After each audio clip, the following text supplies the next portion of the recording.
grab some icons. Oh, so there I can you go. Have some background. Well, hello everyone, and welcome to the stream. Anglo Ortho is going to put up some icons in the background where he's at. Mine are still waiting to actually be blessed by the priest, so there's sort of a lengthy line in there. But while he does that, and he's getting them out, so today I'm going to do something a little different on the channel. As you all know, I'm sort of a ongoing catechumen to the Orthodox Church of America. And there had seemingly been, on May 10th, this sort of three-pronged approach on Christianity. We've seen lately protests at Catholic Mass, and we had saw various hit pieces. There was one on evangelical Christianity that had came out, and then the one that Anglo Ortho and I, my wonderful guest, are going to discuss is the NPR article on the Russian Orthodox Church outside of Russia. So, Anglo Ortho, thank you so much for coming on. Thank you for having me, man. I appreciate the invitation. I just read this thing when you contacted me, and I'd sent it up to all my church friends, and there was just this like thread going up from church people. And then you contacted me. I was like, okay, this is good. Good. I guess for context, so everyone can get it out of the way for the stream, for they know neither of us are cradle Orthodox. We both had our own kind of journeys back to Christianity and back to the church. And but unlike myself, Anglo Ortho is a member of a ROCOR parish and is in communion with that church. So who better than to have and come on? But in the description, the article is linked. So you guys can read it if you already haven't, but that's what we're going to talk about today. So what were your sort of initial impressions of the article? I mean, I thought it was funny, you know. I mean, I think it's good to try to not to react to this stuff too much. It should be expected. And I was kind of like, oh, it's about time. It's about time to see some more kind of like direct attacks coming from places like NPR. So I was actually kind of excited to see it. And in reading it, it just, you know, I mean, a lot of it is just the kind of standard thing that anybody would see through who has any kind of like political development, because it's just your typical thing of, you know, packaging a whole lot of ideas under the banner of white supremacy, you know, or like folding all kind of actually complex social criticisms into the alt-right, you know? And so like the audience is already primed to completely dismiss, you know, as soon as you invoke those phrases, it's like, they're talking about the bad people. Okay, gotcha. Okay, the bad people are involved in the Orthodox Church. Gotcha. Yeah, I mean, it already says it right there at the top, you know, Orthodox Christian churches adopting, you know, far right, yeah. And then immediately right after, it's with President Vladimir Putin in the cathedral in 2020 in St. Petersburg. So just already priming the audience, I thought, for the usual ma Russia kind of stuff. And I had heard that about this thing where Sarah Riccardi Swartz, is that how you pronounce her name? I think so. I had heard about this where she like went down to Holy Cross and kind of infiltrated and then wrote an expose. But this is the first time I've actually seen it pop up in the media. Yeah, and I mean, and this is the thing, is that when I first saw the article, I was like, oh, how conveniently timed, given the conflict between Ukraine and Russia and just everything with Roe v. Wade. And yet, you know, she's talking about that, you know, she went down to West Virginia in like right after Trump took office. So I was like, maybe this isn't as timed, but of course it definitely is. Well, it's interesting. See, I didn't catch the thing in the Atlantic about the evangelicals. It's interesting that this is all coming out at the same time. Can you just give me like a recap of like what those pieces were about?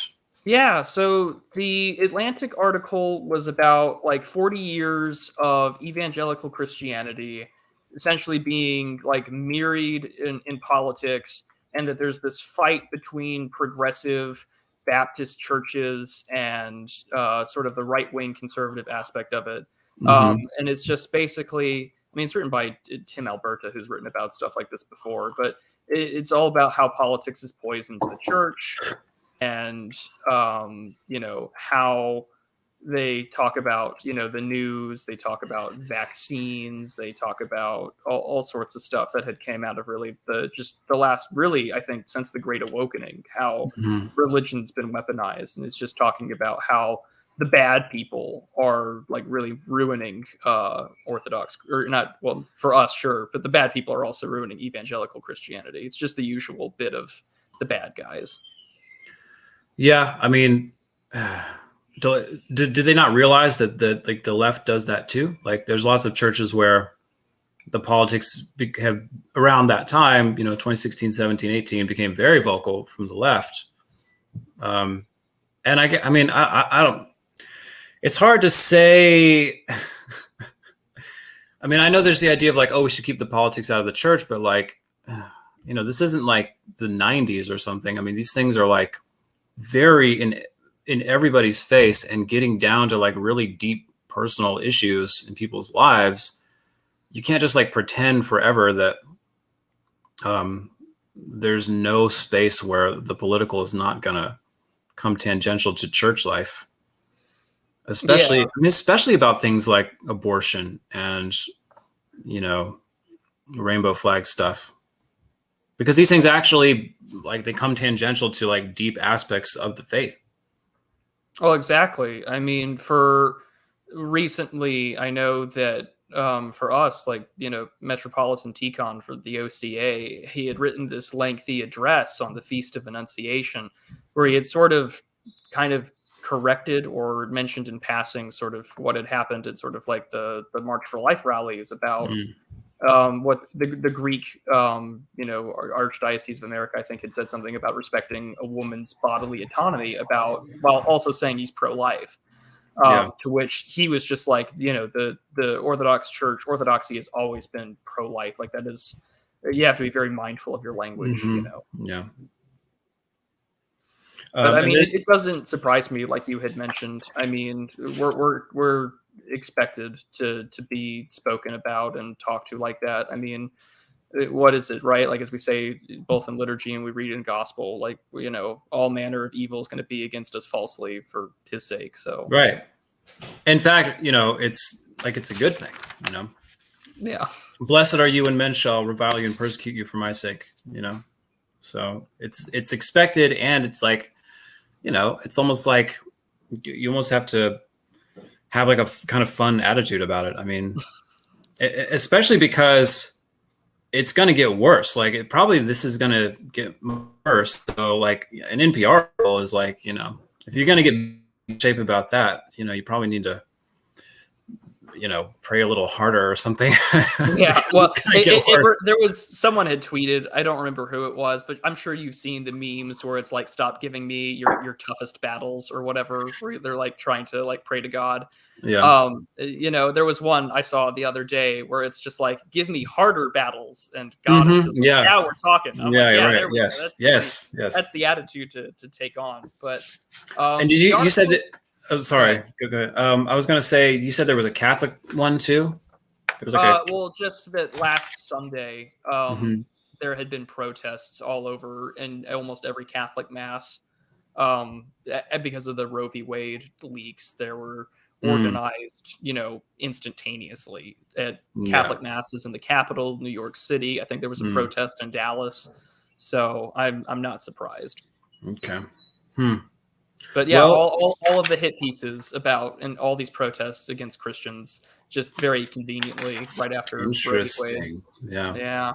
Okay. Do you want to read through some of this? Because I got some notes here, and I've just kind of, I don't know, every paragraph's got a little nugget in it. So yeah, do you want me to start from the top? Yeah. Sure. So I've got it up here, archived, of course, because I'm never going to give any NPR article clicks. So she says, when Sarah Riccardi Swartz moved from New York City to a small Appalachian town in West Virginia in the fall of 2017, she was searching for an answer to a puzzling question. Why had a group of conservative American Christians converted to Russian Orthodoxy? Typically, it's an immigrant faith, so I was really interested in the experience and why it spoke to converts. said Riccardi, a postdoctoral fellow in the Recovering Truth Project at Arizona State University. So I'm curious what the Recovering Truth Project is. We're gonna Google that on the side. Okay. But yeah, but to continue on, Riccardi Swartz's study focused on a community of mostly former evangelical Christians and Catholics who had joined the Russian Orthodox Church outside of Russia, ROKOR. The West Virginia location, in addition to having a church parish, is also home to the largest English-speaking Russian Orthodox monastery in the world. So over a year of doing research, Riccardi Swartz had learned that many of these converts had grown disillusioned with the social and demographic changes in the United States. In ROKOR, they felt they had found a church that had remained the same, regardless of place, time, and politics. But Riccardi Swartz also found strong strains of nativism, white nationalism, and pro-authoritarianism, as evidenced by a strong admiration for Russian President Vladimir Putin. Any notes or nuggets you wanted to go there? Yeah, so before we get her take, before she answers her own question, what's your answer to this puzzling question? Why are conservative American Christians converting to Russian Orthodoxy? Well, I'm typically not.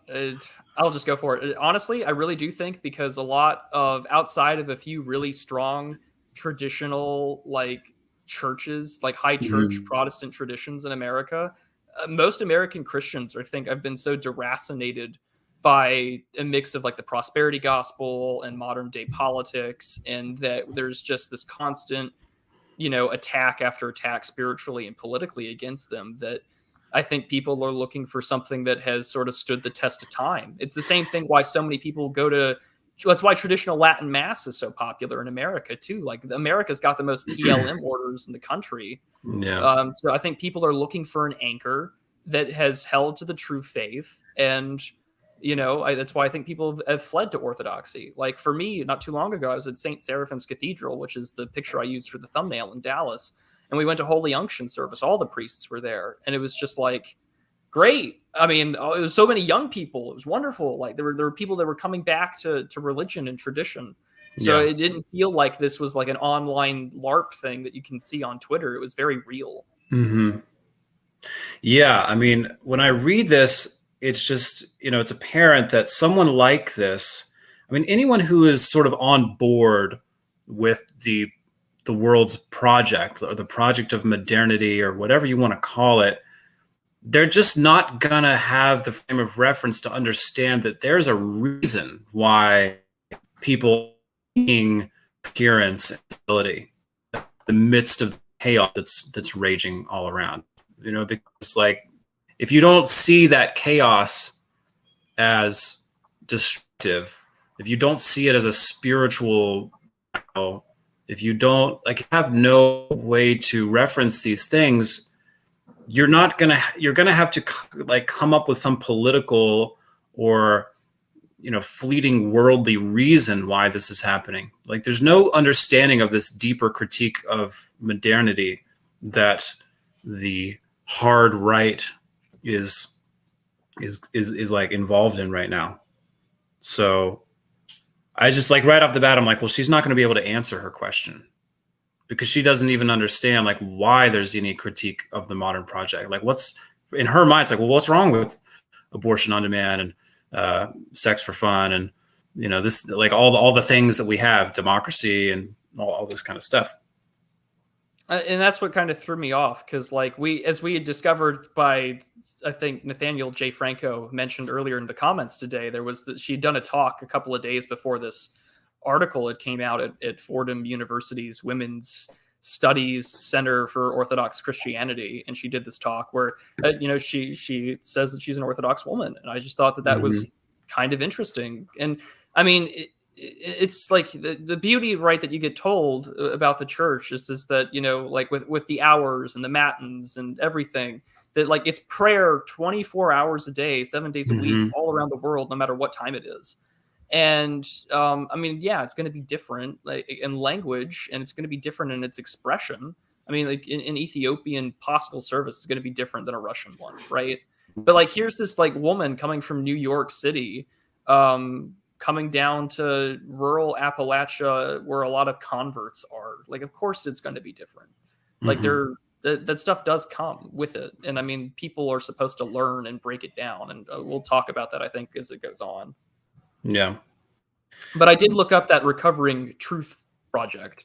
It is the Center for the Study of Religion and Conflict at Arizona State University. And they're talking about how, and I'll just read you the little paragraph that they have here. They say, truth is upstream for culture. We witness today a striking indifference to truth in parts of our government, swaths of the media, some of our classrooms, key sectors of culture. The imperative to seek and tell the truth is ignored, even viewed with contempt. Authoritarian, anti-democratic, and anti-expertise movements are surging in the United States and all around the world. The credibility of scientists, journalists, educators, civil servants erode as the trust in the institutions of civic life fall away. Religious actors and institutions play ambivalent roles, and in some cases are resisting, and others are supporting the traffic in fabrications and falsehood. Can't you just tell that this is a post-2016 project? Yeah. Oh my goodness. So I worked for a very liberal educational institution that was a reaction to Trump. What a time. Thank you. Let's find out when the Recovering Truth Project had their Twitter account made. November 2019. Oh, wonderful. Yep. Okay, good to know. I mean, it's like it's so hard to dig into these things. I would love to have some like really like flaming leftists on my channel sometime to just understand like what is it that you guys think like at the bottom of all this stuff, because they say the same kind of things we say, things like, oh, people don't care about truth anymore. It's like they're trying to come from the same place we're coming from, but they're coming to completely opposite opinions. I just don't understand. I mean, I guess I do understand, but she says in ROCOR, they, meaning, okay, let me just back up a second. Okay. Over a year of doing research, Riccardi Swartz learned that many of these converts had grown disillusioned with social and demographic change in the United States. Okay. So this is setting up to be like, okay, once again, like what are conservatives? They're people who hate brown people. They're people who don't like other. They don't like the other. They can't handle the other.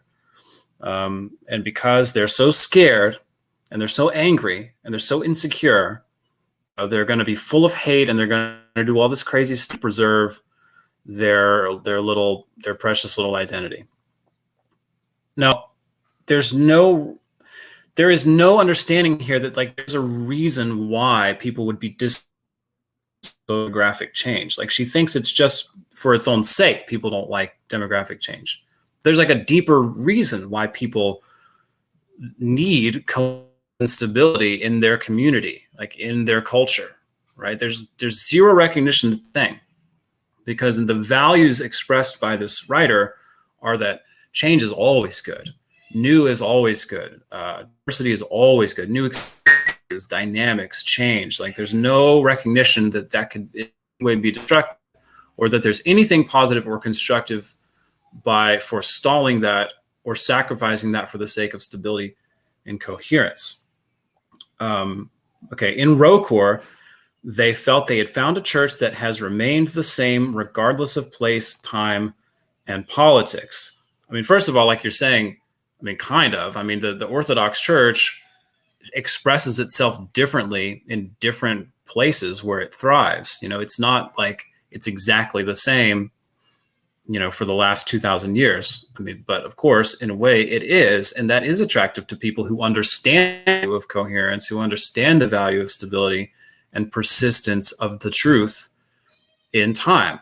And of course, for us as Orthodox Christians, we're going to see it in a completely different level, which is like, it's not just the stability of some truth or some cultural project. It's the stability of the truth, the capital T truth, through history.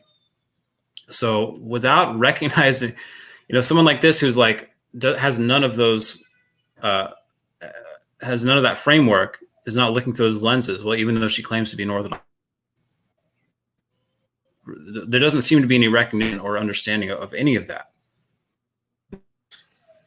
Yeah, I mean, she just wants to. This is taking a look at it from sort of that modern liberal project, which I find even more strange considering that she is an Orthodox woman, where she is saying like, oh, like, you know, we're going to target traditionally minded, conservatively minded, religiously minded people that are looking for, you know, the truth. They're looking for the answer. They're looking for, you know, something that makes sense in a world where everything can change, where, oh, the you know, the Baptists are now having a fight over like gay marriage and whatnot, like, and the only reason why I think like the Southern Convention of Baptist Churches didn't, you know, go that full progressive is because the Africans were, you know, they had a delegation and they voted down on all of this progressive stuff. I mean, like, clearly, like, the fight in your, you know, classrooms and homes, it's going to have a reason why people are searching for, like you said, the capital T truth. And that's what we're here for. Right. But for her, it's like, we already have the truth. It's, you know, democracy. It's freedom of choice. It's freedom of ideas. It's trusting the science. It's trusting the science. It's, you know, cultural liberation. It's women's rights and this, that, and the other. So for her, she's like, she doesn't understand. And I think this is what's going on with this worldview, is like, they don't, for them, like, we have the truth. We have the answers. Why are all these crazy people trying to do something different? Why are they trying to do something different? Why are they so desperate? Why would they elect a crazy orange-haired man that's not normal? Like, this is why would they do something so outrageous? It doesn't make any sense when we already have the truth. So she says she also found strong strands of nativism, white nationalism, and pro-authoritarianism. And again, it's like, people don't get into those things for their own sake. Like, people don't get into love of strong authority or, you know, wanting to defend a native culture or a native ethnic culture for its own sake. There's like a deeper or higher thing informing those things. But it's not like people are just into like white nationalism. I mean, some people are, but not like actual Christian people. So, yeah, and I mean, you'll see that online, a lot of spats back and forth about, you know, the race or like the religion, or the like, oh, Christianity is the reason why things have gotten so bad. And this is the one thing that I really liked about a video that like the Distributist did a while back called like To Be Right Wing in 9 Points, because it's just like, you need to have a teleological framework and grounding, and if you don't really have that, what are you doing there? I mean, yeah, and it's something that I agree with Dave there. It's just like, for us, right, like, Christians have that teleological grounding. Like, we are grounded in this belief.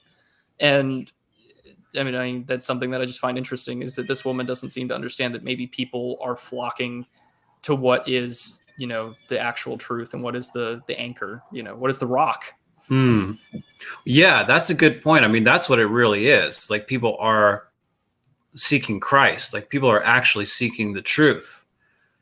And there's some kind of like consequences of that show up as political things, like being pro-life. But it's not like the politics are primary. The whole setup of this article is that, like, the politics primary, and then people are using the Orthodox Church to promote those political ideas, which is completely inverted from what's actually happening.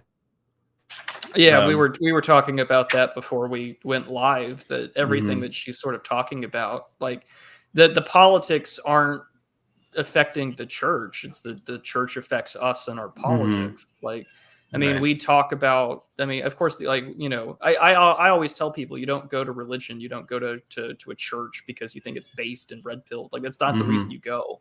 I'm adamantly opposed to that in all forms, whether it's the Orthodox Church or anywhere else you go. But like, you'll find that you're going to be like-minded people if you have those opinions, because you're here because you believe in, you know, you believe in Jesus Christ, your Lord and Savior. I mean, you go, it's all in the creed, right? Like, it's all there. Yeah.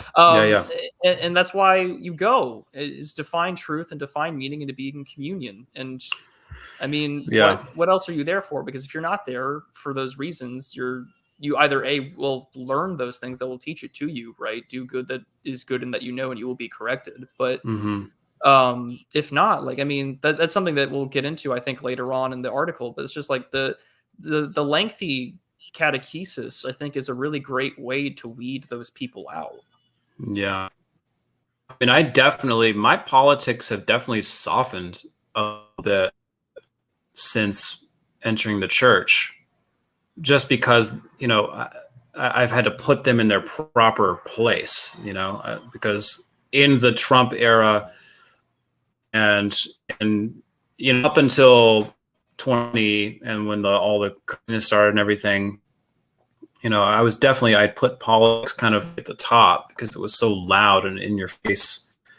And definitely being in the church has softened my politics a little bit because, I've had to realize that like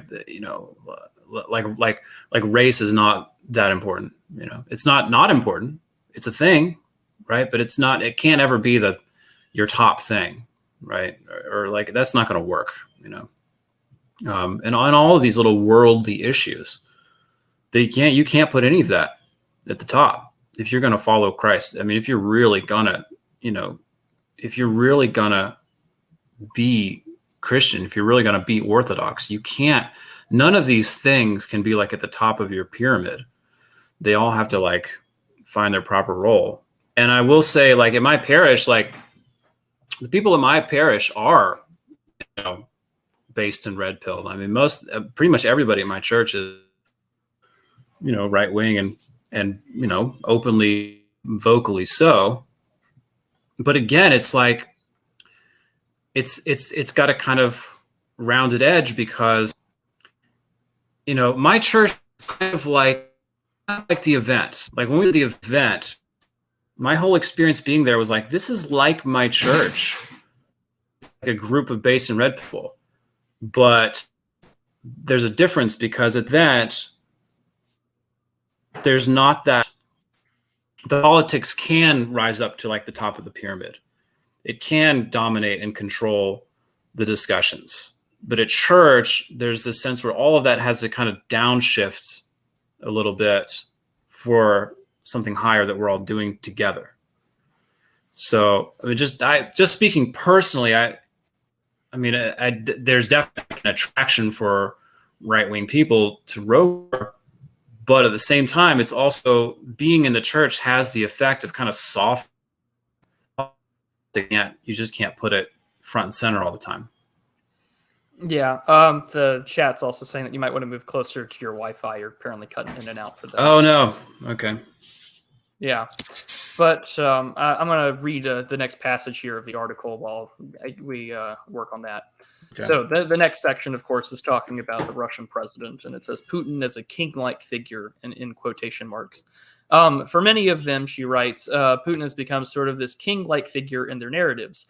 They see themselves as oppressed by democracy because democracy is really diversity, and they look to Putin because democracy really isn't, as we see right now, an option in Russia. End quote. She recently published a book based upon her research that's titled Between Heaven and Russia, a religious conversion and political apostasy in Appalachia. The case study that Riccardi Swartz provides adds detail and color to a trend that a handful of historians and journalists have documented nearly for a decade. In the publication, mostly targeted towards an Orthodox Christian audience, they've raised the alarm about a growing nativist element within the church. Despite Orthodoxy's relatively small imprint on the United States, they warn that, unchecked, these adherents could fundamentally alter the faith tradition in the United States. They also warn that these individuals are evangelizing hate in the name of Orthodoxy that could attract more to those who share their views. Quote, it's an immigrant faith, and it's now sort of being colonized by those converts in many respects, says Riccardi Swartz. They're vocal in their parishes, they're vocal online, they're very digitally savvy and connected to other far-right actors in the United States and across the globe, and that's really changing the faith, end quote. Let's just lump everyone in together, my hate, my Vladimir Putin, my far-right guys, and it's just like, I don't know where to even really begin here, because I don't the only person like this with the issue of like say Vladimir Putin or the ongoing conflict, we of course in every part of the liturgy you pray for peace in the world, and there's emphasis on hotspots. My priest will pray for Ethiopia, China, Taiwan, Russia and Ukraine, and the divisions of course within our own country, and they may be healed and with peacefully resolved and no more blood to be shed. But he's mentioned in sermon, right, that he considers the viewpoint of the Russian-Ukraine conflict to be a brother war, and the fact that it's Orthodox Christians killing Orthodox Christians. Not in the sense that it's two white people or white armies killing each other in that way. I mean, there are plenty of people online that would probably put it that way, I'm sure. But it just, we're more concerned that this is not a good thing. It's killing Christians, and that it's a conflict that should come to an end peacefully. It's not like anyone based on my parish experience, the only time I've ever heard someone go out basically going all in for Vladimir Putin was one older gentleman in his 60s, just basically talking about what he heard from like InfoWars and things like that, which was it kind of threw me for a whirl, because I'm listening to all these people he's listing and I'm like, oh, I've heard of them, but like I don't think that they're 100% correct on the issue. Like I don't have any allegiance or desire to really view Putin as a king-like figure. Like Russia's got its own problems, whether it's abortion or deindustrialization or crocodile rampaging the country. I mean, it's insane. Yeah. I mean, the thing that caught me in this part was where she says, despite Orthodoxy's relatively small imprint in the US, they warned that unchecked, these adherents could fundamentally alter the faith tradition in the United States. Now, I ask of you, does anybody really believe that NPR cares about the faith tradition in the United States, or that it is altered in some way? Like I'm like, what? Are you really? Nobody's buying that. These individuals are evangelizing hate in the name of Orthodoxy. Now, that I don't know what to do with that. It's like what we're doing, like what we're doing in church. We're like, all we're working on all the time is overcoming the passions. All we're working on all the time, day and night, is our job. We, is overcoming hate. So she's just throwing this out there like, well, these people are evangelizing hate. I'm like, what are you talking about? Who are you talking about? You're not talking about me. You're not talking about people in my church. It's just crazy. But it's just one of those like, fun buzzwords that they've managed, like hate, alt-right, all these things. Like they've spent so many years constructing these things, and the audience just knows, what that means. There's no accountability there. They can just throw these things out.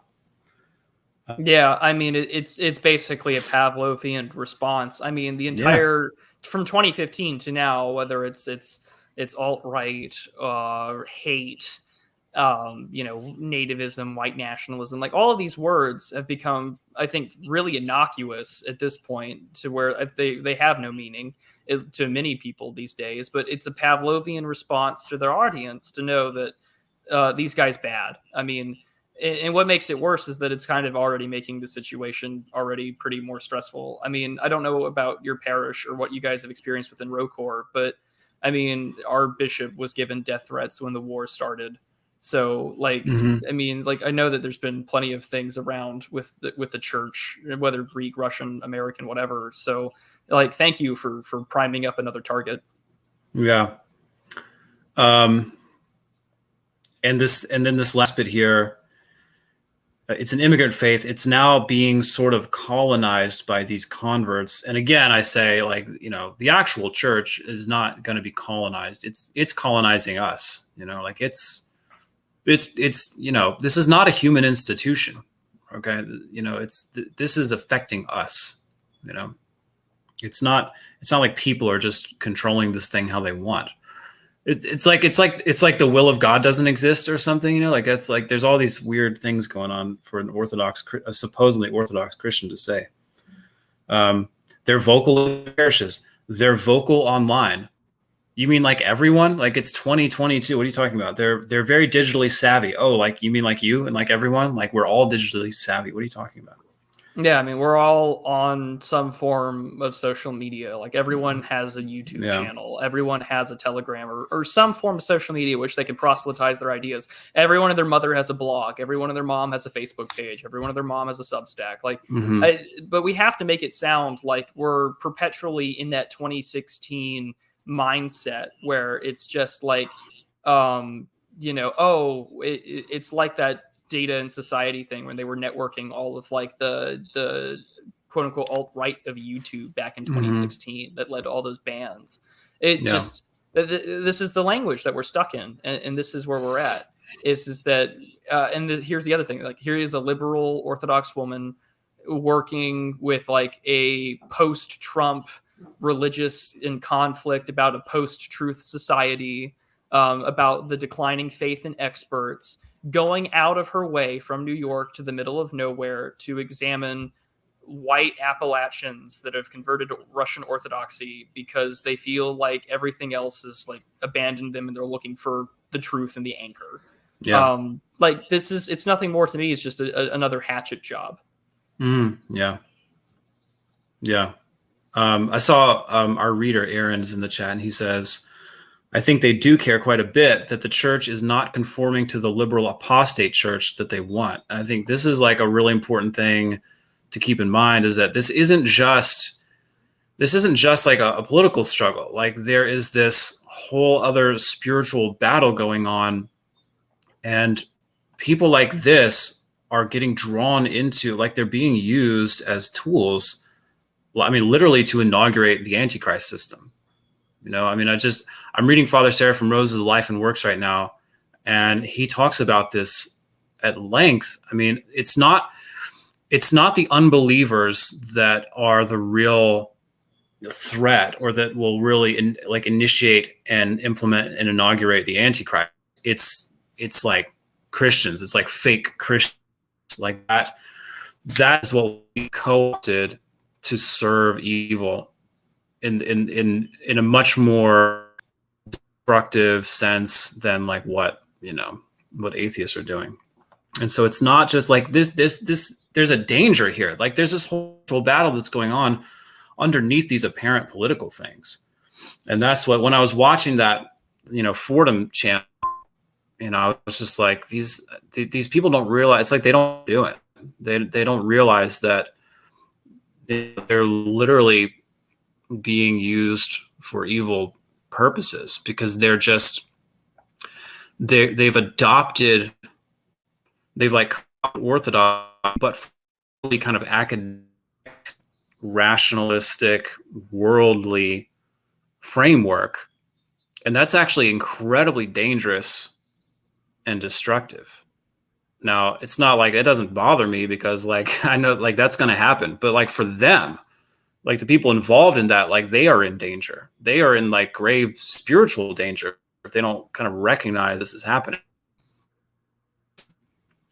Yeah. And I mean, this is the thing that I kind of find really frustrating with an article like this is that we're supposed to just not, we're not supposed to like welcome people in, or that we're not supposed to maybe provide them the means to correct them and reprove them.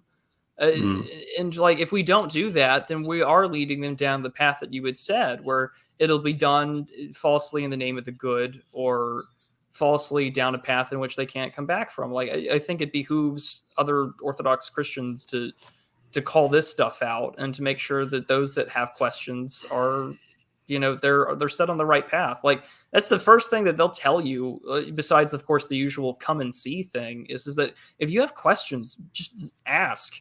I mean, I have for my classes with the catechism, it's just like my priest is available at like 24/7 almost, except at night, really, just to ask questions, and they'll either get mentioned in class, or he'll call me and we'll have a talk about it. Like, that's sort of like the nice thing about this, is that, like if you have these positions, like you can ask. But instead, we're trying to group people that are looking for answers and attack them through academia. And I think really what throws me off the worst also is just rationalism. Yeah. We have to rationalize Mm-hmm. and put everything into these little boxes when it's just like Orthodoxy has this maximalism to it. Like this is it. This is everything. Yeah. And that it's a spiritual life that you also have to live, Mm-hmm. and that there are things that you have to do. And instead, like we have to write it for this little university. We have to write it for our book. We have to write it to get our PhD program or whatever. Yeah. It's just, Yeah. Right. Yeah. That thing, that's not orthodoxy. That's just a kind of academic twisted, kind of perverted take on it. I mean, I knew when I watched that video, the first thing in that video that I saw, this woman opens up the video and she says, what did she say? She said, "For those of you who are celebrating, Christ is risen." And I'm like, yep. You had to put a caveat on Christ is risen? What? I don't know what that is, but that's not orthodoxy. Okay. And it's like, that's, you just lost the whole thing right there. Yeah. I mean, that's what that and the fact that it was just the Women's Studies Center from Fordham University, and she's talking about her book just a few days before this article dropped. But yeah, for those of you who are celebrating, like, there is no secular. It's not like Orthodox and secular Jews. It's you're either an Orthodox Christian or like you're practicing and you're living the life, right. and then there's nothing, right? Then that's it. You're not. This is just another cultural story. This isn't just like another religion. It's like no, he rose from the dead. It's like, what? Don't you get this? So like death has been defeated. Why are you not? So yeah.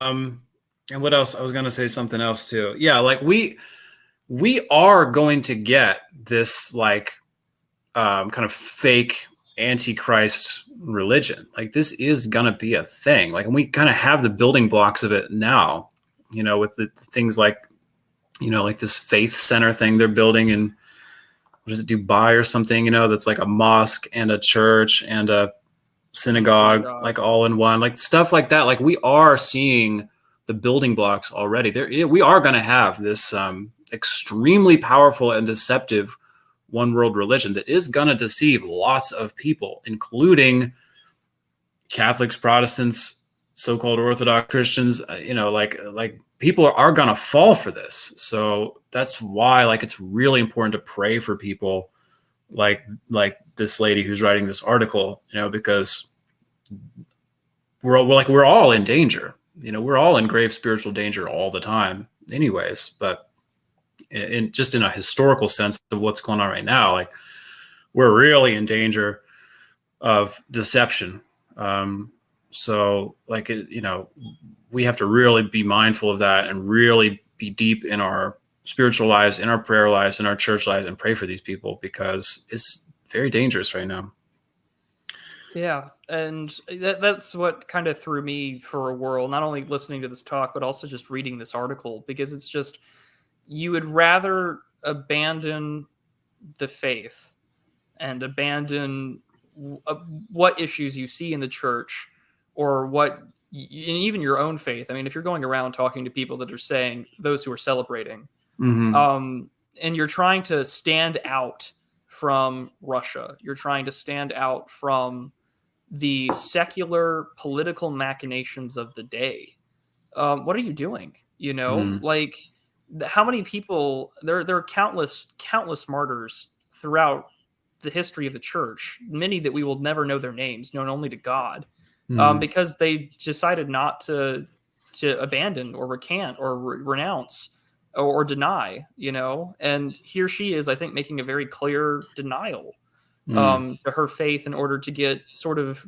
good boy points with the university system and to sell her book and to make sure that she's in with the secular religion crowd. Yeah. So she's not lumped in with, oh, Russia bad.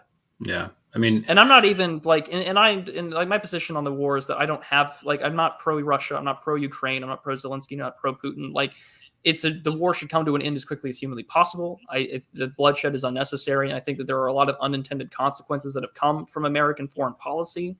But like, I'm not here to advocate that like, oh yeah, like what's happening in that war is a good thing because it's a spiritual battle. Like I don't buy into that. I think that we don't know because we're not on the ground, but so many people are using, the already pre-existing Trump Russia connection to bash the church. And I'm also concerned because I've heard that there's like legislation floating around about like the Ukrainians wanting to do things with their own Orthodox churches, and it's a mess for everybody. Yeah. Yeah. All right. Do we want to press on?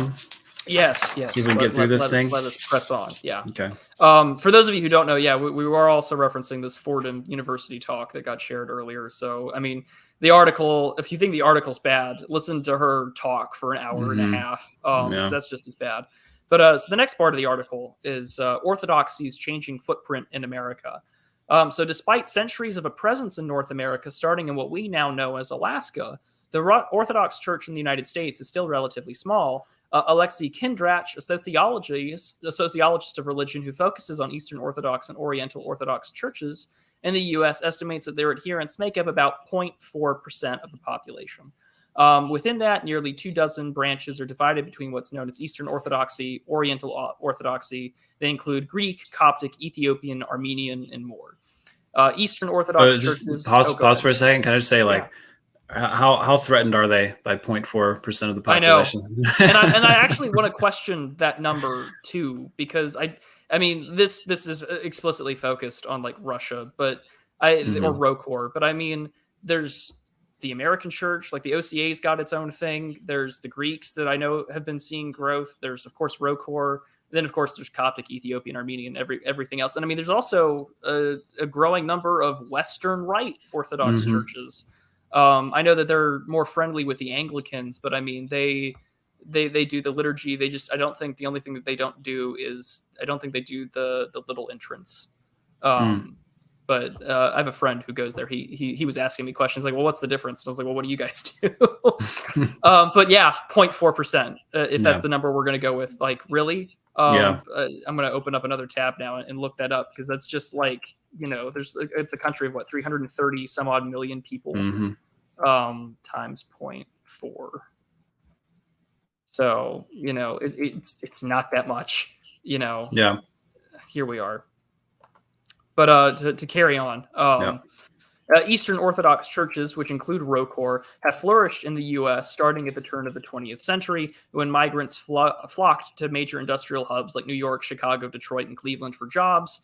Turn of the 20th century. I wonder what happened at the beginning of the 20th century. That caught me too. I was like, oh, you mean when the Bolsheviks massacred Christians? Like there's not even a mention of this. Like as if it doesn't matter. It's like, oh, well, something happened. There's lots of Orthodox people in the 20th century. It's like, dude, these are your people, man. Come on.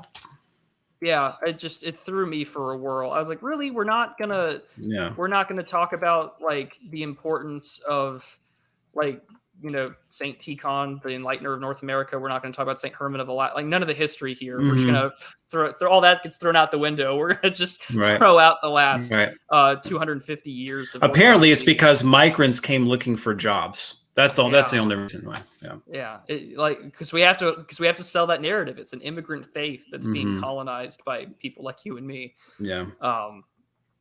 So it's very frustrating, to say the least. But so to continue on. So let's see here. Yeah. For jobs over time, these churches concentrated in the Northwest, Northeast, and West Coast. I'm also going to pause there because some of the earliest parts of like Greek Orthodoxy, like for the Greeks in America, actually start in the South during the Confederacy. So some wealthy Greek plantation owners had also done their job there as well to get it started. Oh, okay. I mean, I don't know that history at all. That's interesting. Yeah. I had a friend message me about that because he's Greek Orthodox, and he's just like, yeah, like some of the earliest Greek churches had started because this like wealthy plantation owner in the South during like the Civil War, like pretty much started like some Greek Orthodoxy, which I thought was really interesting. I didn't know that either.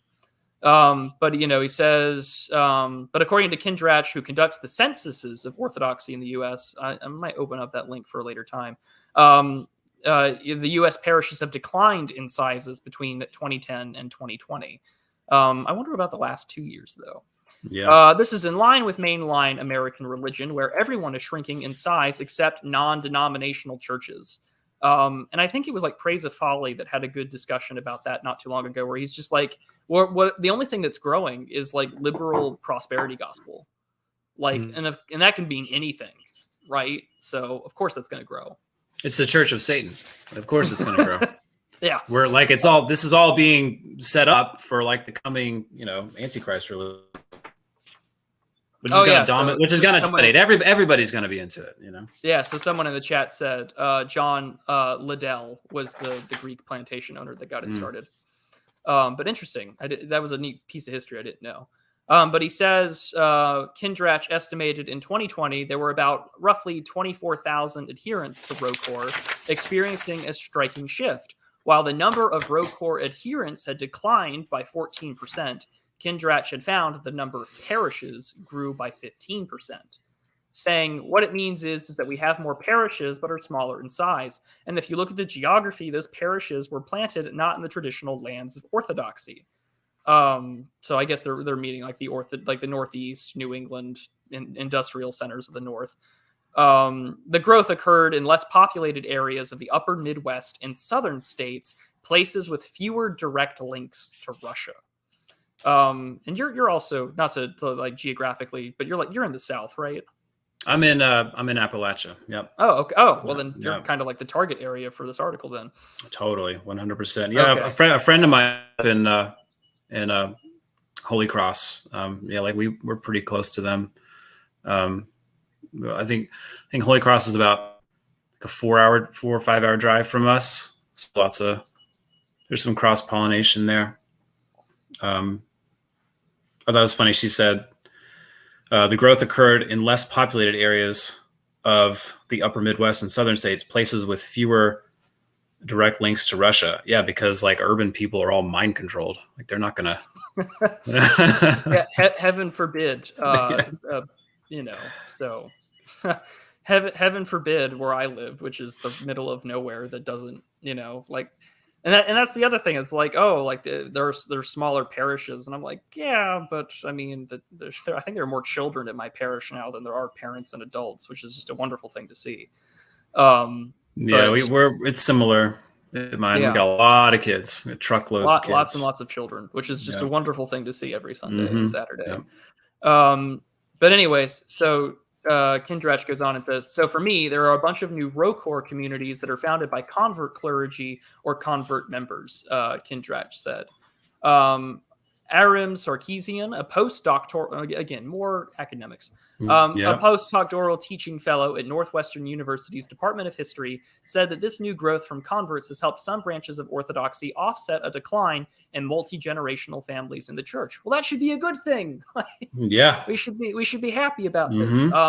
Sarkeesian said that these converts also find their way to Orthodoxy because they seek a haven for what they consider to be the most important critical issues of the day. And this goes back to what we were talking about off air and sort of at the beginning, is that a lot of young Americans, like people in their mid-20s, early 30s, I've been so culturally deracinated by the news, by the culture war. Like they're looking for answers. And I mean, where do people go to, whether you're George Bailey or me in your time of need? You go to church, like you go. And like I've mentioned this on other streams. I mentioned this before going on air. Like I didn't like just make up my mind, watched a video and said, this is where I'm going. Like I went to other churches before making like coming home, so to speak. Like I went to, every Protestant church under the sun. I went to traditional Latin mass. But it wasn't until, I drove up and I went here and saw everything and experienced liturgy. Like this is it. I'm home. Like I felt like this is where it is. But of course they seek haven and, I mean, I read that they seek haven for what they consider to be the most important cultural issue today. I'm like, yep, absolutely. Yeah. Specifically, the issue of the rejection of Christ. Like that's what we're really seeking haven from. What do you want? What do you want? Yeah, I mean, what else are you going to see? And I mean, we see this all the time for people that come back to religion. I mean, for us in my church, like, you know, right above the doors is, you know, you have the icon. There's a beautiful painting with Christ, and scripture is open in his hand. And of course it's, "Come unto me, all ye that labor and are heavy laden, and I will give you rest." Like, you're home, you know, like, this is where you're supposed to be. So yeah, we're seeking haven. And that's where we are. "And I will give you rest." But he says they are drawn to what they believe to be the conservative views on things like LGBTQ rights, gender equality, abortion is a really big issue for these folks. The culture war issues, really, Sarkeesian said. And so they leave other faith traditions that they don't believe to be as stringent about those issues anymore. Well, because they're not. Yeah. Because they aren't. Yeah. So yeah. Well, again, it's like a purely political lens that they're looking through these things, as if these things aren't informed by like a deeper spiritual reality, you know, as if like there's no abortion is just a purely political debate, you know, that has nothing to do with God. It has nothing to do with the spiritual life. And I just don't, I mean, it's not that I don't understand it. I totally understand it, but I feel bad for this, you know, person saying this, that it just doesn't see the depth behind these things. Yeah. I mean, again, we should pray for these people. Yeah. But I mean, this is what throws me off. This is just like the culture wars issues, really. And it's just, this is something that I've noticed sort of in the online space as well, regardless of interdenominational issues within Christianity. But it's just like, what are all the issues that everyone in our side is kind of related on? Like, I mean, Turnip's a Lutheran. I think that Bradlib is some other Protestant denomination. The Distributus is a devout Catholic. I'm a catechumen to the church. You're within ROCOR. Like, we're all kind of united on these issues. Like, we don't consider ourselves like, you know, traditionally minded Christians for nothing, because these are our problems. We're all united on them. Like, goodness gracious. Yeah, heaven forbid that they want to go to a place that still believes in, you know, what Christ taught. Heaven forbid. Sarkeesian said he began to see the white nationalist and nativist views surface within Orthodox spaces online just around the time that these shifts began taking place. I started noticing this around 2010, 2011 on Orthodox blogs, where I started to see the language and rhetoric that was subtly racist and subtly engaging in what would we now know as the alt-right. Again, more innocuous words. There it is. Yeah, there it is. They bring it with them into church because they see Orthodoxy as amenable to these goals, to these viewpoints, end quote. So like 2010, 2011, really that Obama era beginning of the Great Awakening. Like, yeah, people are going to be reactive to it. And that was something I noticed with the woman whose study that they've been citing. Her name escapes me now, but she had mentioned that phrase in the Fordham talk. She called it reactive orthodoxy, and she just flat out called them reactionaries towards the end of the talk. And I was just like, this is nothing more than a slur for you. That's it. Yeah, they got all these little code words in here, like alt-right and white nationalists. Like, these things don't even mean anything anymore. You know, they're just handy. They're real handy for this kind of thing. But I mean, you know, this is right. Like, because they see Orthodoxy as amenable to these goals, to these viewpoints. Well, yeah, I mean, Orthodoxy is amenable to a pro-life position. You know, like, these things are hand in glove. Like, they're not, you can't even separate these things. I mean, if you love Christ, if you love God, how can you defend baby in the image of God? Like, these are not, you can't like separate out these issues so easily, you know? Gender issues, you know, it's like, yeah, like the idea that like there are that man and woman, you know, like that's a thing, you know, like this is hand in hand with our spiritual life. You know, it's not, you can't for kind of political issue, right? Not a specific election of some candidate or like, you know, reform in the legislative process, something like that. But for these kind of issues, there is no removing them from the church. Like, oh, well, we're not going to talk about that. This is crazy. This is totally insane in my view. Yeah, and I mean, both in this article and in the talk that woman gave, she's just like, yeah, they believe in things like they're not pro democracy. They're pro monarchy and other such things. It's just, I mean, like, well, I mean, what do we do? Let us fall down before Christ our King and our God. Oh man, Yeah. Right. Yeah.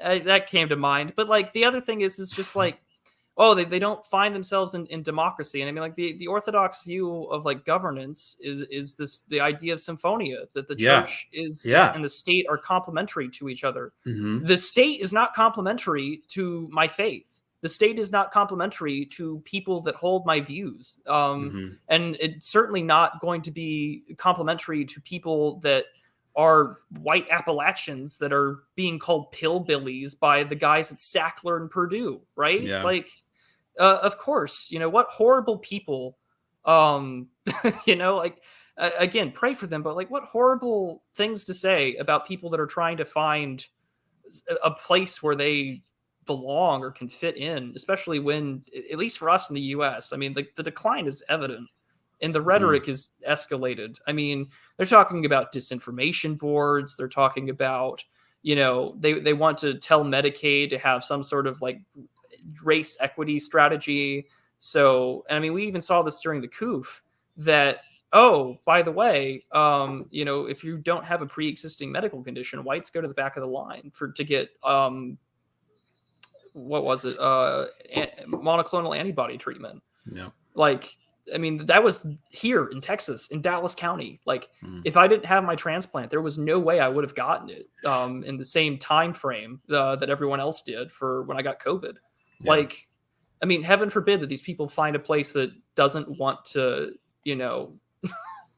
to wish ill on them and systemically do harm. Yeah, but I mean, like, I don't know. I think these are the same people who would like,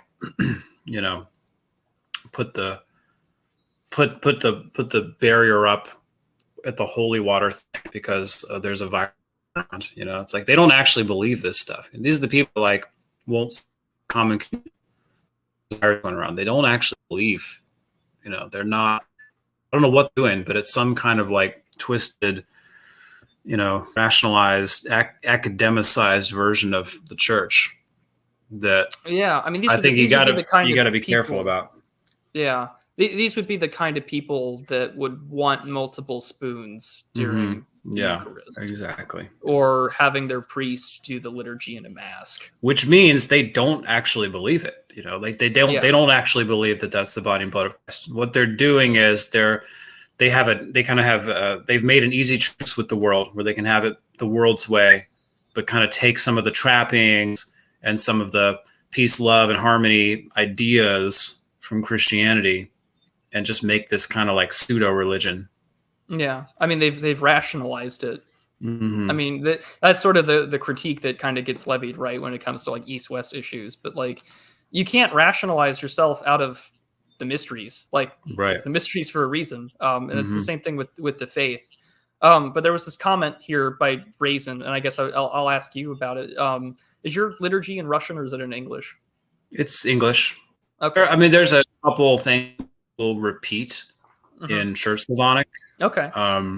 But there's anything in there that's Church Slavonic is a repetition of something that is in English. It's mostly all in English.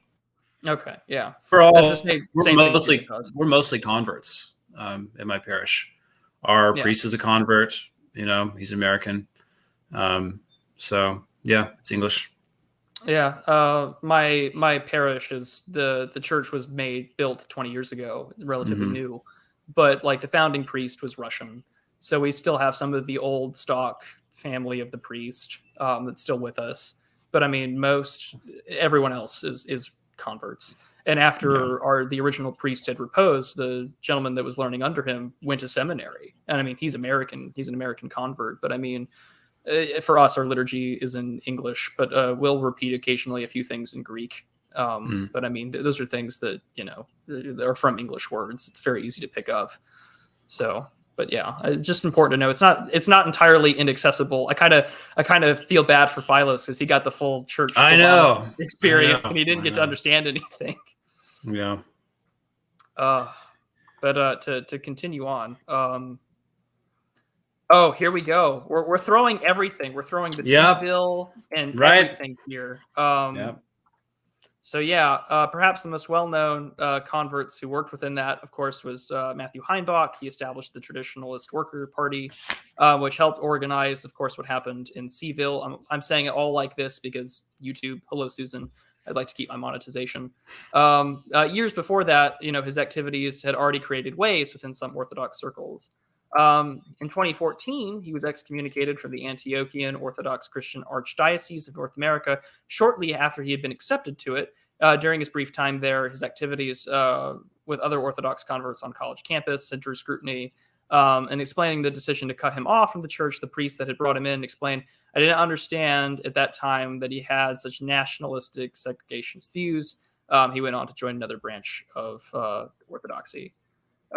So to continue on, and then after all of what happened in 2017 in a certain town in Virginia, the bishop said, "Okay, it's all done. There's nothing to talk about anymore. There's nothing to see here," said Ignaz Lovena, the founder and editor of The Wheel, a journal for orthodoxy and culture. Leonova was a member of the Orthodox Church in America, so the OCA, when she began following the trends of extremists joining Orthodoxy, and she became aware of, when she writes about the topic, she still receives threats within the Orthodox community. Still, she has felt that silence on the issue has caused greater harm. In the wake of that rally, she said the bishops across the Orthodox jurisdictions ignored calls to condemn the event and the rise of extremist ideologies in the church. I'm almost positive that there was like a universal condemnation of what took down there by every church, but again, we have to tie it back to the big bad sort of Stonewall like event for the alt-right. This a hatchet job. And like you had mentioned earlier, I'm surprised that this hasn't come sooner. I'm surprised that there hasn't been like mainstream hit pieces on like Jay Dyer or Ron Dreyer about Orthodoxy. We'll get them. We'll get they're coming. Eventually. Yeah, they're coming. I'm sure this is the first of many. And like the meme goes, give me tougher battles. Yeah. But going on, he says, "I think that there must be a presence for a certain amount of aloofness and a lack of desire to engage with these topics, because there is an Orthodox story that Orthodoxy and politics don't mix," she said. We just talked about Symphonia. Yeah, well, I mean, the thing. It's like, are you when you say politics? Do you mean like starting a campaign fund for some specific candidate, or are you talking about indoctrinating my children into Luciferian worldviews? Yeah, because like that's not the same thing, But you're putting that all under politics. So we should keep politics out of the church. Well, and that's the other thing too, is that it's also Orthodoxy and politics don't mix. But I'm like, there are plenty of people that are Orthodox Christians that are very active. I mean, I think the most outspoken person I can think of is what's the word I'm looking for? Jim Jatras. He worked for the Senate as a foreign policy advisor to the GOP. And he's very active in talking about what's going on and his experience working, in the East and Orthodoxy. So it's just like, he'd be a fun person for you to have on and talk to, actually. Yeah. But it's just like, Orthodoxy doesn't mix with like liberal politics, like the zeitgeist of the day, or, or does it, we just don't stay involved in the happenings. But, Leonova says that this is a fiction. The OCA priest from Ohio was briefly suspended after he was seen in a video wearing his Cossack on Capitol grounds on January 6, 2021, after he attended the Stop the Steal rally in Washington, D.C. And Leonova said, and other clergy members, themselves American converts of faith, have signaled their political viewpoints on their social media and pages and their personal blogs. There's a significant number of clergy whose social media profiles sport Confederate flags and support the Southern cause, she said. No, that's true. That's fair. Yeah, that's fair. I'll give her that. That's probably true. We get some Confederate flags, here and there. Yeah, in our parish. I live in a place where people will come to church and have a Confederate flag bumper sticker on a truck or whatever. Like, fair there. Yeah, but for someone in this worldview, that is another one of those things that equals bad people. Those are the bad people. They're bad. Yeah. They're full of hate. They're bad. They're anti-democracy. They're going to destroy our country. So. Yeah, it's just more attacks. I'm not surprised in the slightest.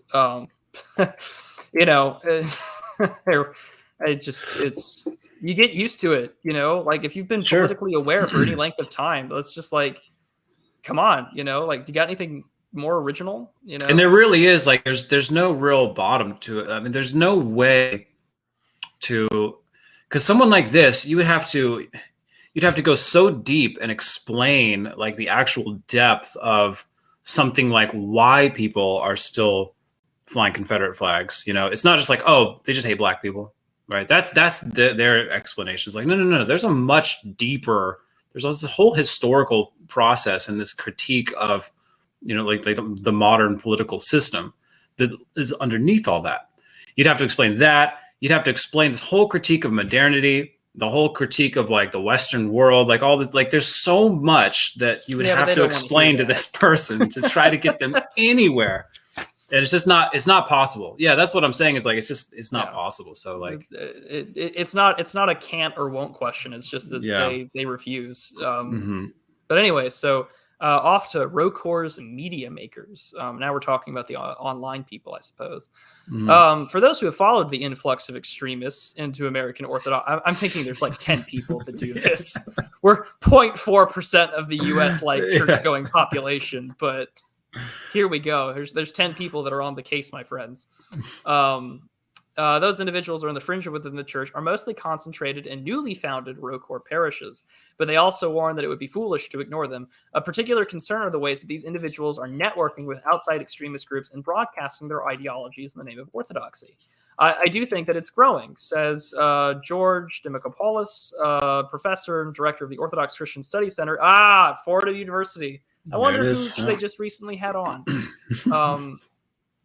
I don't think that these people are necessarily changing their minds of people already in the church, but I do think that they are bringing others culturally and politically like them into the church. So, I mean, people that are a little upset with modernity want to find a place that believes not in your rationalist, secular garbage. Okay. And it is, I mean, it is true. Like it does, like Orthodoxy, especially Rocor, it seems like does draw in people who are, like right wing, but, people come for the politics. Like people do come for the politics. That's true. But like people, as soon as you get into the church, again, like there's this softening thing that happens because you realize you're going to have to kind of like put that in its proper place. If anything, it kind of de-radicalizes people once they really get into the law of the church.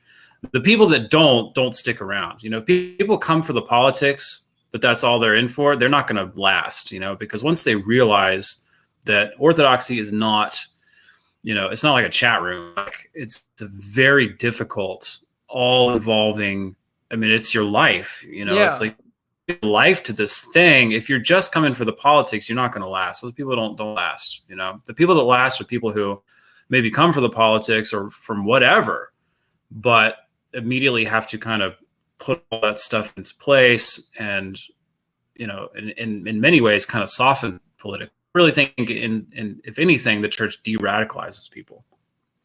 Yeah. And I mean, that's the other thing is that this becomes your life. Like you had said, like you're there every time there's service, you're on the email list, you help out around the church, like you bring something to sort of the agape meal, your sort of post liturgical social hour, like this becomes it. Like, like I'm as part of, like I'm part, like my parish has like a book club. Like I go to that now on the third Thursday of every month or whatever, when it's scheduled. It's just like, this is it for you. Right. And I mean, it puts this in your faith is first, right? Like, I mean, it takes the gospel as literally as it can be that you would be willing to, abandon all to follow Christ.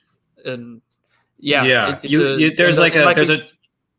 there's a transfer of energy that kind of has to, because you can come in and you're just like, 100% fired up politically, but you kind of have to transfer that energy over to your life in Christ. The worldly stuff has to take a kind of back seat, and that zeal has to be redirected, and if it's not, it's hard to sustain. Like, you gotta, there's prayer rules, and there's fasting, and there's this. It's like, you can't, and it if you're actually living that, it's gonna you're gonna have to put the worldly stuff to a side for a large chunk of your day, every day. And it has a kind of long-term effect of kind of shifting your priorities, I think. To continue on, let's see here. Culture. Okay, so here we go. And a viral social media clip. I wonder what this links to. Oh, it links to this hyperlink goes immediately to Right Wing Watch. Isn't that delightful? In a viral social media clip pulled from far-right internet talk show on the eve of Russia's invasion of Ukraine. Oh, is there a link on there? Yeah, it goes to twitter.com/rightwingwatch. I'll open that up in a new tab. Yeah, because I've got this print out, and I was wondering, when I read that, I was like, what? I wonder what far right internet talk show that is. I don't know, but it's a clip with Lauren Witzka saying that Putin has his Christian nationalist nation, and I identify with Putin's Christian values more than I do with Joe Biden. So yeah, I mean, there's some valid things to criticize about sort of Russia's or Putin. I mean, the church, of course, has been seeing, I think, in Russia, a decrease in attendance. Abortion, it's still the abortion capital of Europe, if you want to consider it to be a part of Europe. And I mean, I get it that this is the thing I have a problem with a lot of right wing guys, is this out of this was just basically, the enemy of my enemy is my friend. And it's just no, there are equally bad things that you can talk about over there. And I think that you're painting yourself a target to a country that has the Patriot Act and all kinds of surveillance rules. I get that you want to identify with, I get that you want to identify with your faith, but it's just don't put your faith in, kings or men, or the sons of men. Right. Put not your trust in princes and rulers of men, in whom there is no salvation. Exactly. And yeah, so that's where it goes off of. Witzka is studying to convert to ROCOR, and I wonder if she'll actually be accepted, or. Because again, I mentioned this before we went live, it's just one of the benefits of a really long catechesis and a long process is it does weed out people. I mean, even St. John Chrysostom took catechumens. He worked them for 3 years before they could engage in the Eucharist. I mean, the lengthier process, rather than just you sign up for a class or you sign up for a membership card and then you're it. I think it does a good job at sort of weeding out the more vocal, or even people that just outright want to use the church as a veneer for whatever they want to do, which I think kind of Witzka's doing here.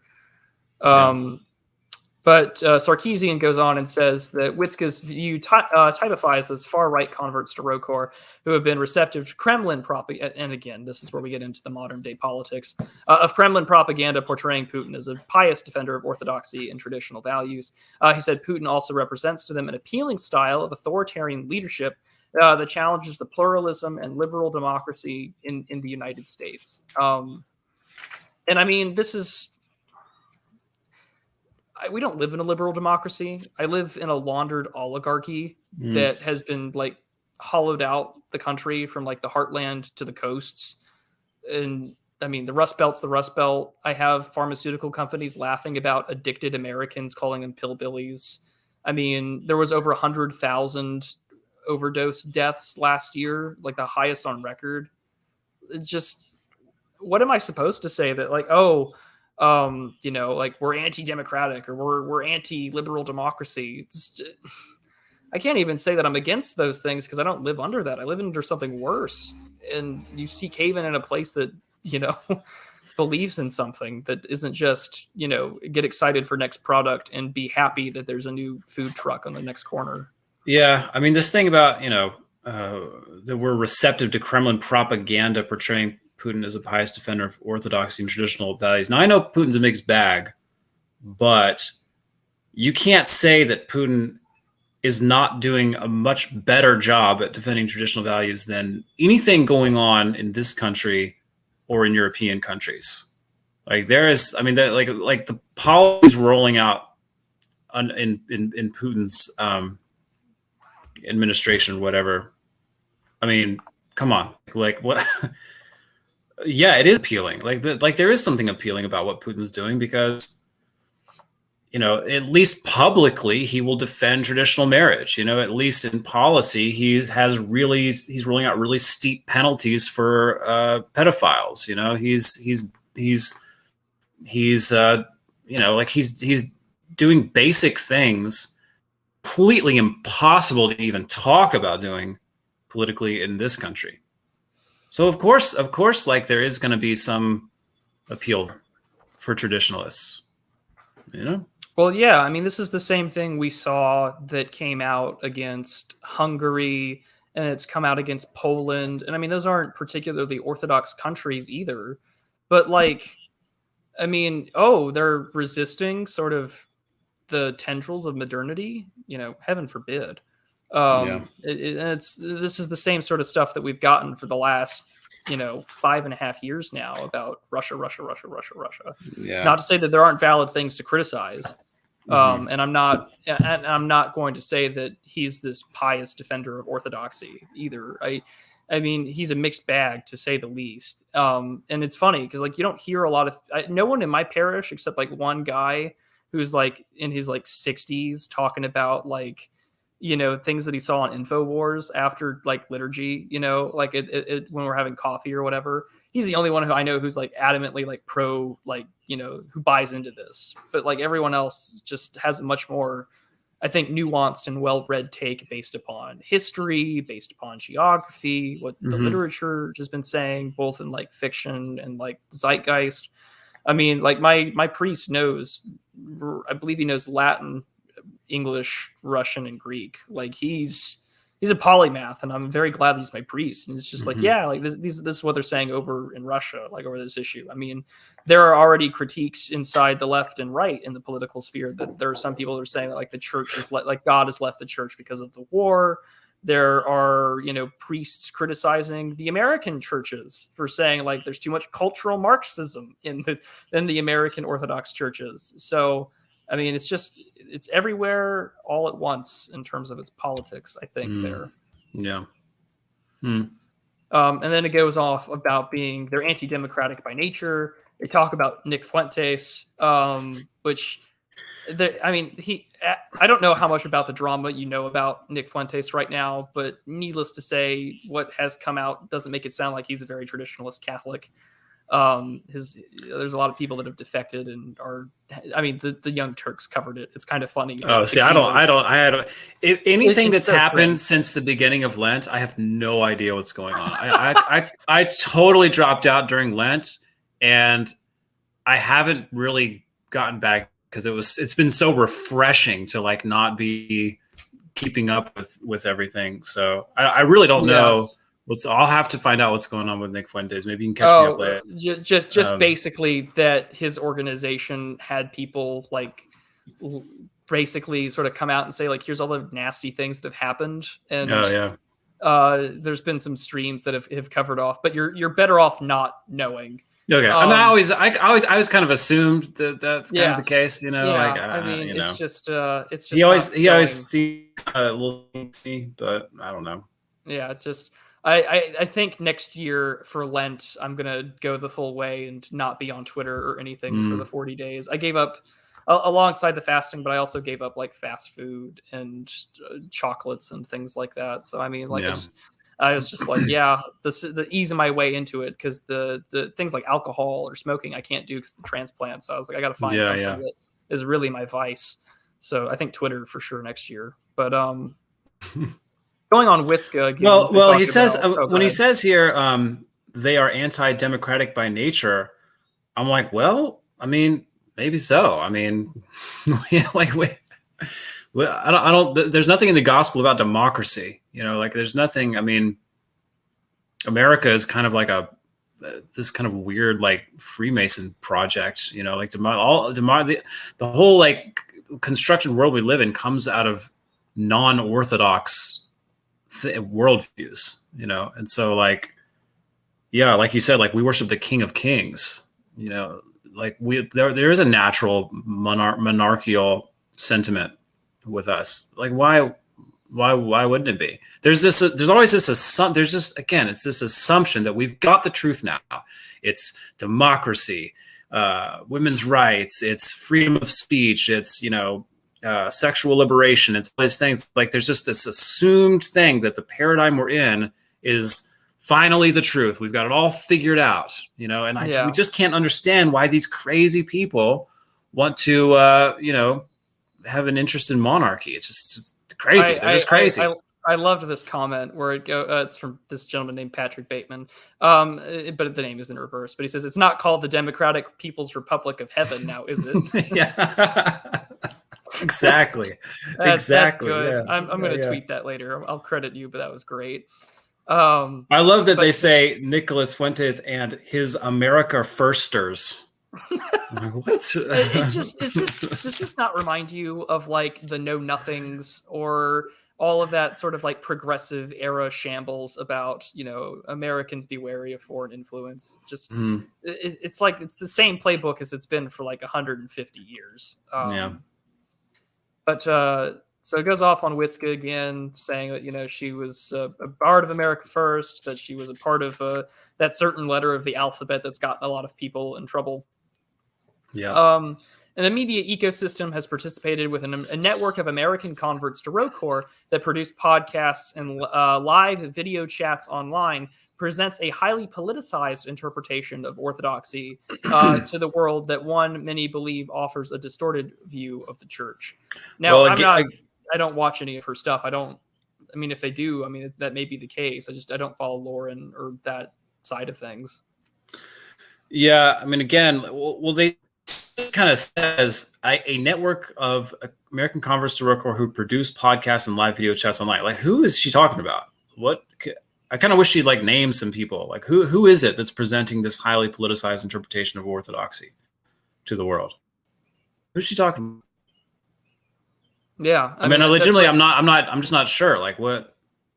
Because I can't give an answer for that if I don't know who she's talking about. Yeah, I don't know either, and that's what I'm curious to see, because like, she's not talking about you. No.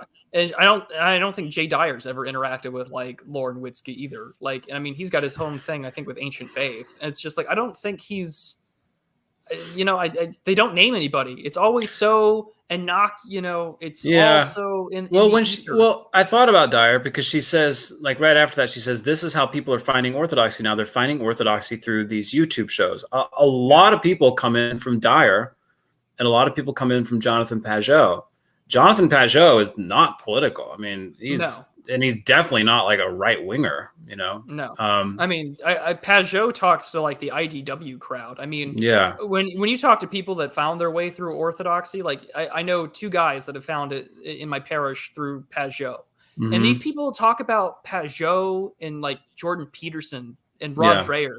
These guys are, if anything, in 2015 land, like they're not radicals. These people haven't heard of Curtis Yarvin. These people haven't heard of the academic agent or the distributist. Like they're not in this sphere of the world, in the online space. But and Dyer, I think Dyer is more like right wing. Yeah, but he's not. But it's not really like Masons and stuff.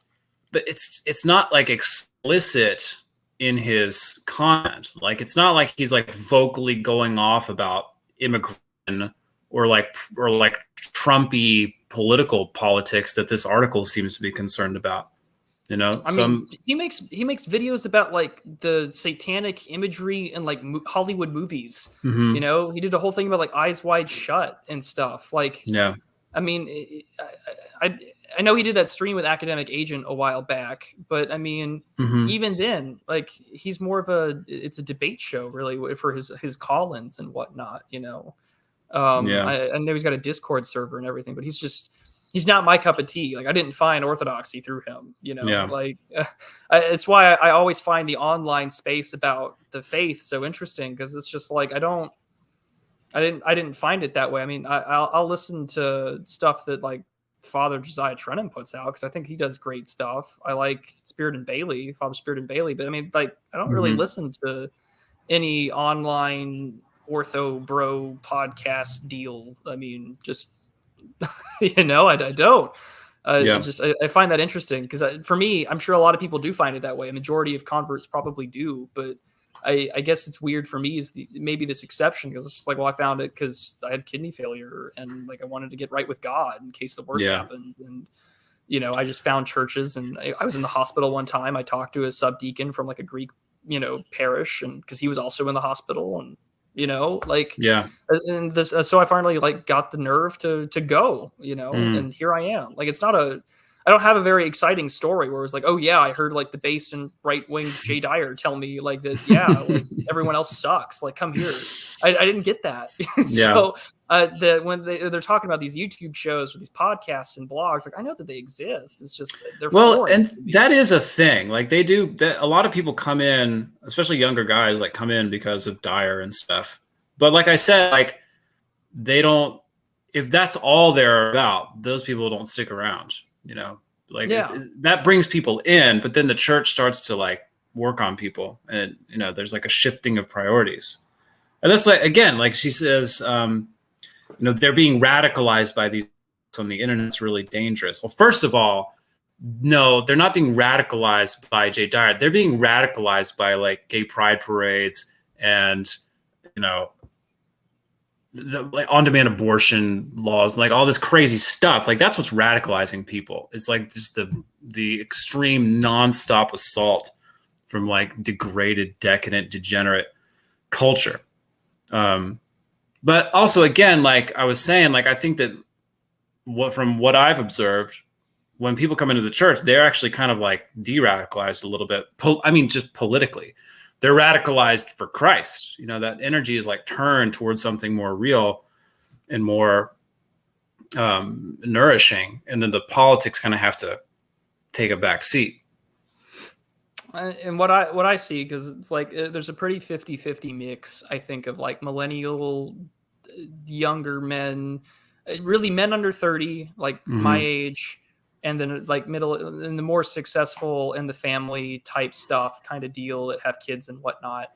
And what I appreciate about it though is like it's like the 27-year-old bloomer Wojak meme where it's basically all those stories of like you know, you quit pornography, you like start talking to your parents more, you go to church, you start reading, you start taking care of yourself, you stop eating like garbage, you fast, and like your life outlook turns around because it's centered on Christ. Like Imagine, imagine, right? Like this Yeah. wonderful, you know, this like one quick like this you know, it's like this one quick trick to you know getting a better life. And that's actually a really good point because you know that's exactly what the world doesn't want. You know, and so like again, like it's not just that there's this political struggle going on. There's a spiritual warfare going on. You know, like Satan does not want people turning their lives around like that. And any channel that can be used to stop people from doing that will be used. Even quote unquote Orthodox people like this, you know, that anything that can arrest that process of young people, especially men, from like waking up and reclaiming like a real spiritual life, because that is completely intolerable for like dark forces that run this world. Yeah, I would agree there. And that's the thing that I think a lot in online politics that I've noticed kind of, there are a few that touch on it that aren't Christians, but I mean there are quite a few that are like, what do you mean spiritual warfare? It's all psyops and gay ops or whatever. And I'm like, no, this is like there's a reason why it says like put on the armor of God, like because you kind of need that for what we're dealing with here. And I mean, there's a reason why the state. I mean, like we have the Soviet Union as is a great example. Like we know what happens when the state is the total state. Like religion is always the first target, and I mean, this is just another example. So like we will see more of this in the future. Yeah. But let's see here. Some long-time Rokor faithful have found these viewpoints bewildering, given that the church's history. Lena Zazulin, whose parents were among the founding members of a parish in Long Island, New York, said that the community was always inclusive of non-Christian Russian immigrants living among it and proud of its immigrant roots. We had Muslims in the community, she recalled. My summer camp had Buddhists in the community. So those people were kind of lovingly absorbed into the group, and they came all over to the United States together. She said that the congregation and clergy had welcomed her African-American husband when they were married roughly 40 years ago. But over time, their children started to encounter racism in the church. Zazulin tracked it with the church's expansion to new regions in the U.S. that were drawing new conservative converts. Zazulin says that she believes that tolerance for these views may explain why extremist and xenophobic and nativist views have been joining. It's outrageous to believe that we came here as refugees and were accepted, and I think... she says, I think it's racism based, and there's a picture of her and her husband. I mean, first of all, I'm like, okay, what's the story here with like, they started encountering racism in the church. There's no anecdote given. There's no like example given. There's no evidence given. It's just like, oh, well, we started to encounter racism. Like, well, what? I mean, you just throw that in the article and the audience is like, oh yeah, racism happened. It's like, well, what are you actually talking about? Is it something that's misinterpreted or maybe over exaggerated? Who knows? Because they don't even tell us what happened. It even says at the end, it's like, it's outrageous given that we came here. She said, quote, I think it's racism based. Like this is you're probably just reading your politics into the situation.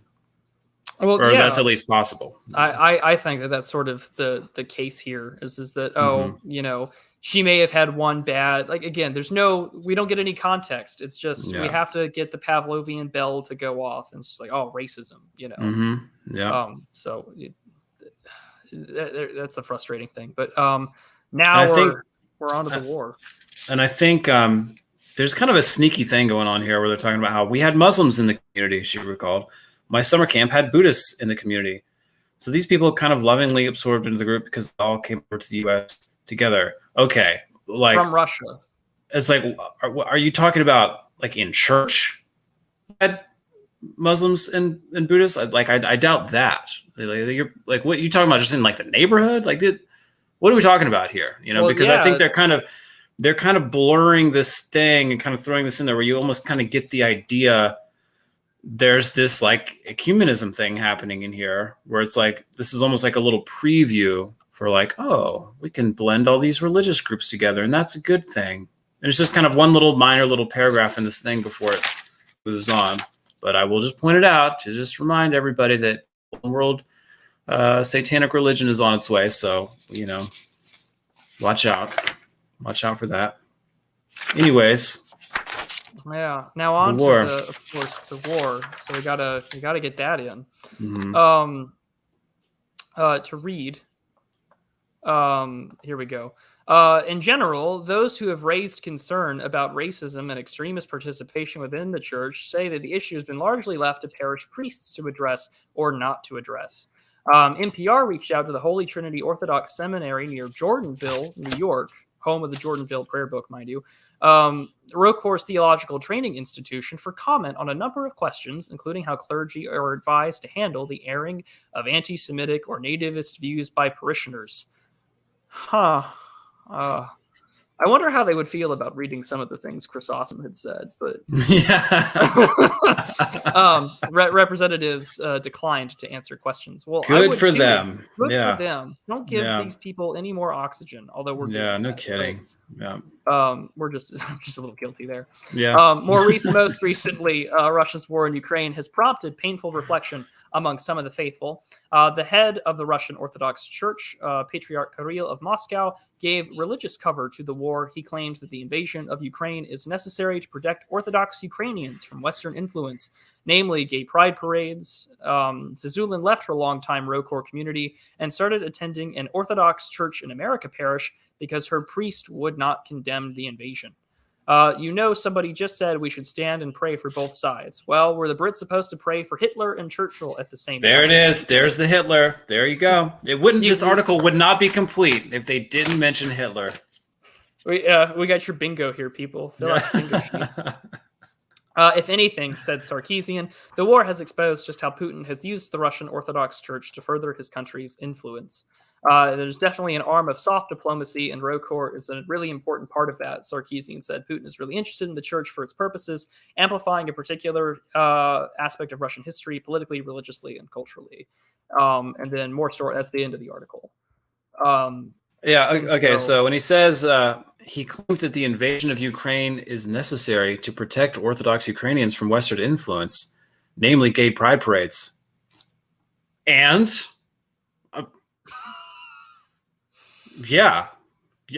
so, they wouldn't condemn the invasion. See, again, it already assumes the narrative of don't they know that Putin just woke up one day and was like, I'm a bad man, I want to go invade Ukraine? Don't they know that? How could they claim that there's any other motivation or anything else going on in this conflict?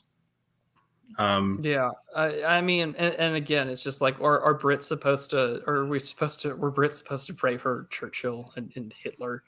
I mean, it's just your standard false equivalency. It's like, well, we know Putin's Hitler, right? Putin's the new Hitler. So you can make that equivalency with no problem, with no subtlety of history at all. Yeah, I mean, and it's like, don't pray for those poor German conscripts, I mean, there's a whole movie about that called A Silent Life, about a Catholic conscientious objector who didn't want to serve in the Nazis. I mean, it's a great film, highly recommend. But Germans being massacred in Poland, or But so I mean, there's the article. It's linked in the description if you wanted to read it. But it's a hatchet job, to say the least. I mean, there are valid criticisms, I think, that you can say of maybe, I think, Lauren Witzka or maybe some online extremists. But we had mentioned, right? The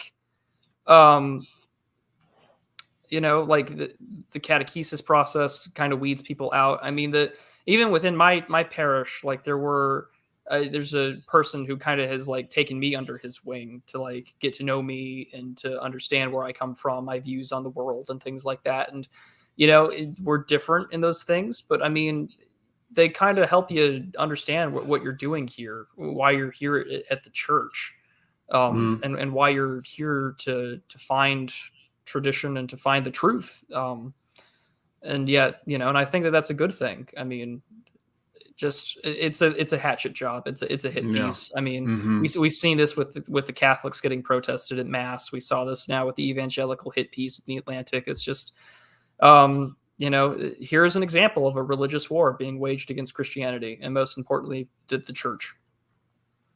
Yeah. I was just going to address this. Yeah. Does Anglo Ortho really think Putin is fighting war because he, quote, hates gay pride? Well, I don't know about Putin, but Patriarch Kirill is what we're talking about here. Patriarch Kirill has explicitly condemned gay pride parades as being the flag that has to be flown by countries that are going to bend the knee to the West. So yes, I do think Patriarch Kirill hates gay pride parades. There were a few super chats, so I think we can hit those, and I think there's will be some good commentary from all around. So let me go see all. Here we go. Alrighty, so we'll start from the very beginning of this stream. Okay. Felix Fairmount for $5 US. He says, "Have a coffee on me, friend. Remember, half and half." Well, thank you. Andrew Magnum for $4.99 US. Thanks again. He says, I don't understand how the OSC Fordhamites can accuse us of colonizing the native faith, but then accuse the Moscow Patriarchate of ethnophylatism.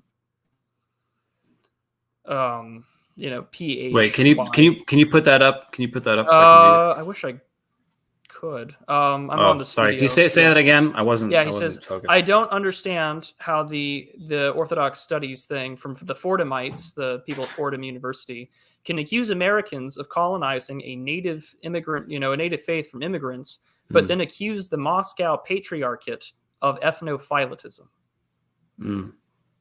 So, the implementation of nationalism in ecclesiastical affairs. It is a sort of an interesting thing there, but I mean, the Russians especially have the concept of Symphonia, that the church is supposed to complement the state and vice versa. When Patriarch Kirill had assumed as patriarch, I think in 2009, he had given an address discussing the importance of Symphonia between the Russian church and the Russian government, which at the time was still when Putin was in office, before that quick switcheroo with Medvedev.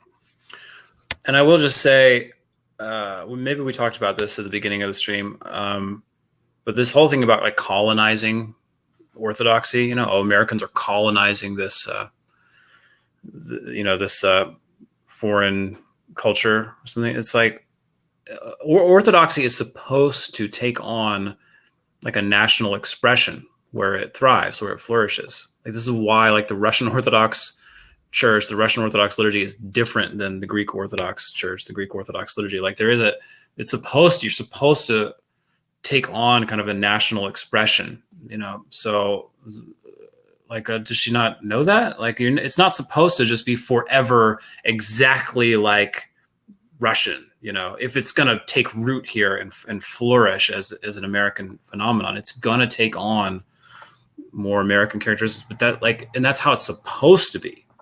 That's not even a neutral thing. It's supposed to be that way. I mean, and we talked about this, I think before we went live, was just that, oh man, the Americans, especially with like English, like it's still the church in America, whether it's ROCOR or, the OCA, in sort of, venerating St. Herman of Alaska, St. Thoth, St. Tikhon, like, it will take on a uniquely American form. I mean, in my classes yesterday, or was Tuesday, it was about like how the English language is really unique in fitting different liturgical forms in different languages, Church Slavonic, Greek, or Russian. Yeah. And, he was saying like the Americans will have their own unique form in due time. It's still a young church. And like you're already seeing that, I think, with Vladimir Morrison too. Like if you look up Vladimir Morrison, Christ is Risen, this 1600-year-old Orthodox hymn sung during, Pascha and the Paschal Tide, it's done with this high church Protestant tradition. So I mean, like it's beautiful and it's uniquely American. So I mean, like you'll see that. I mean, the church will express itself in different forms.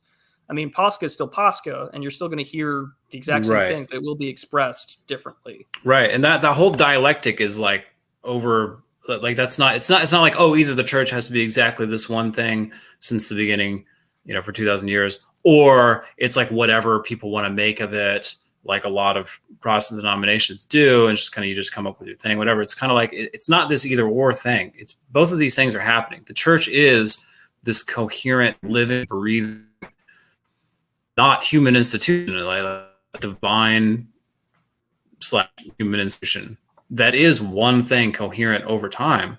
It doesn't change fundamentally in its dogmas, but also is expressed through individual nationhood, right? And takes on different cultural flavors over time, and is going to emphasize different saints that that are from the place where that church is flourishing. I was going to read you something, but I'm trying to find like the red meat in it, and it's really, really long.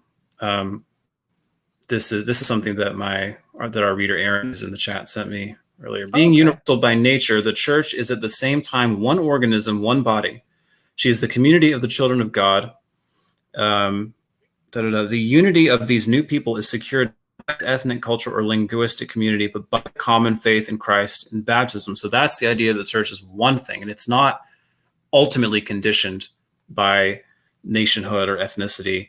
The universal nature of the church, however, does not mean that Christians should have no right to national identity and national self-expressions. On the contrary, the church unites in herself with the national.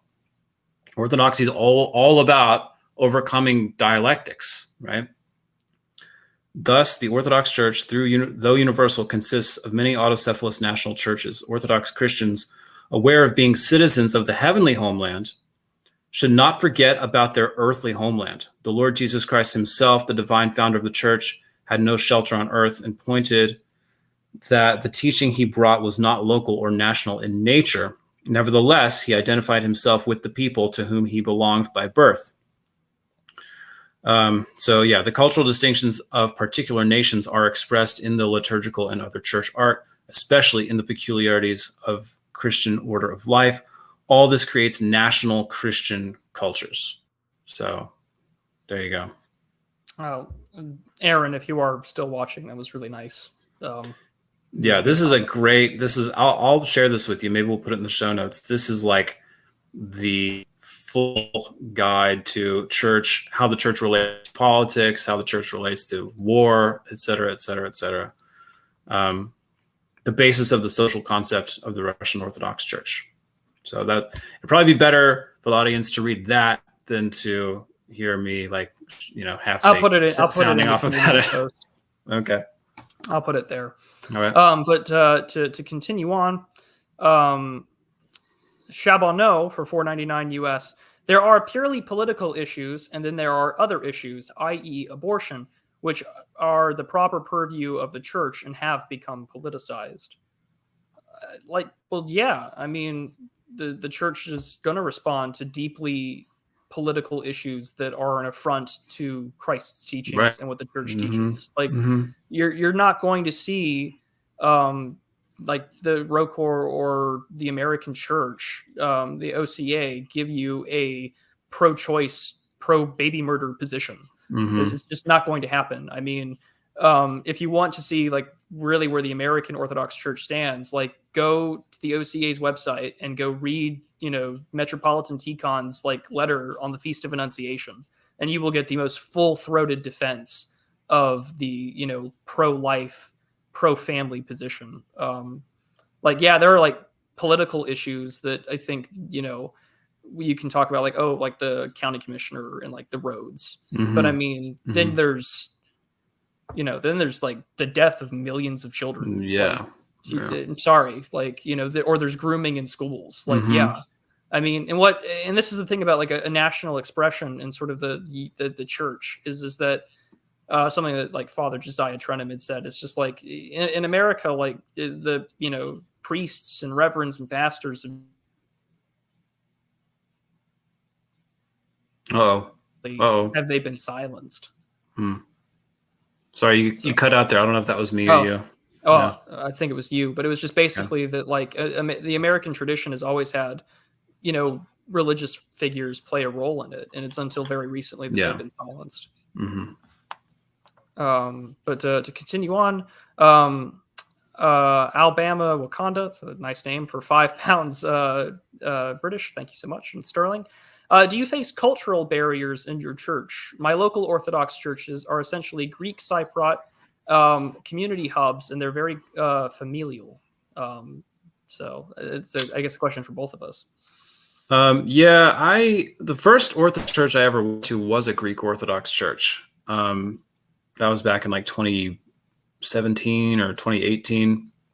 And that I felt very like culturally, I was like, there's no way I'm going to ever be a part of this community. It was so Greek, very, very, very Greek.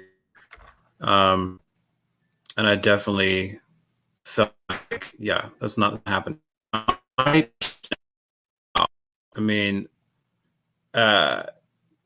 that is absolutely not the case in one little bit. Now our parish, like I said, is mostly converts, and our priest is a convert. So it's only Yeah, and there's only a handful of people there that there's any real cultural barrier with. And I'd say that's also the church I've been to is St. Mary's of Egypt in Atlanta, which is a beautiful place. But I didn't, same thing there. Like I didn't experience any kind of cultural barrier. I mean, it's helpful that the services are in English. And there's so many converts. And so my church is, I don't know. It's just like a blessing that I don't even know how I ended up there. So yeah, no barrier there for me.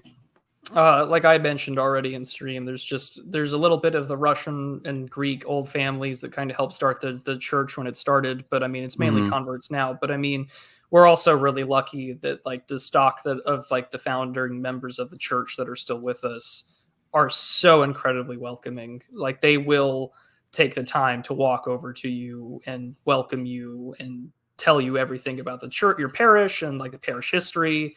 I'm incredibly blessed. And I mean, my liturgy is in English, so I don't have that problem.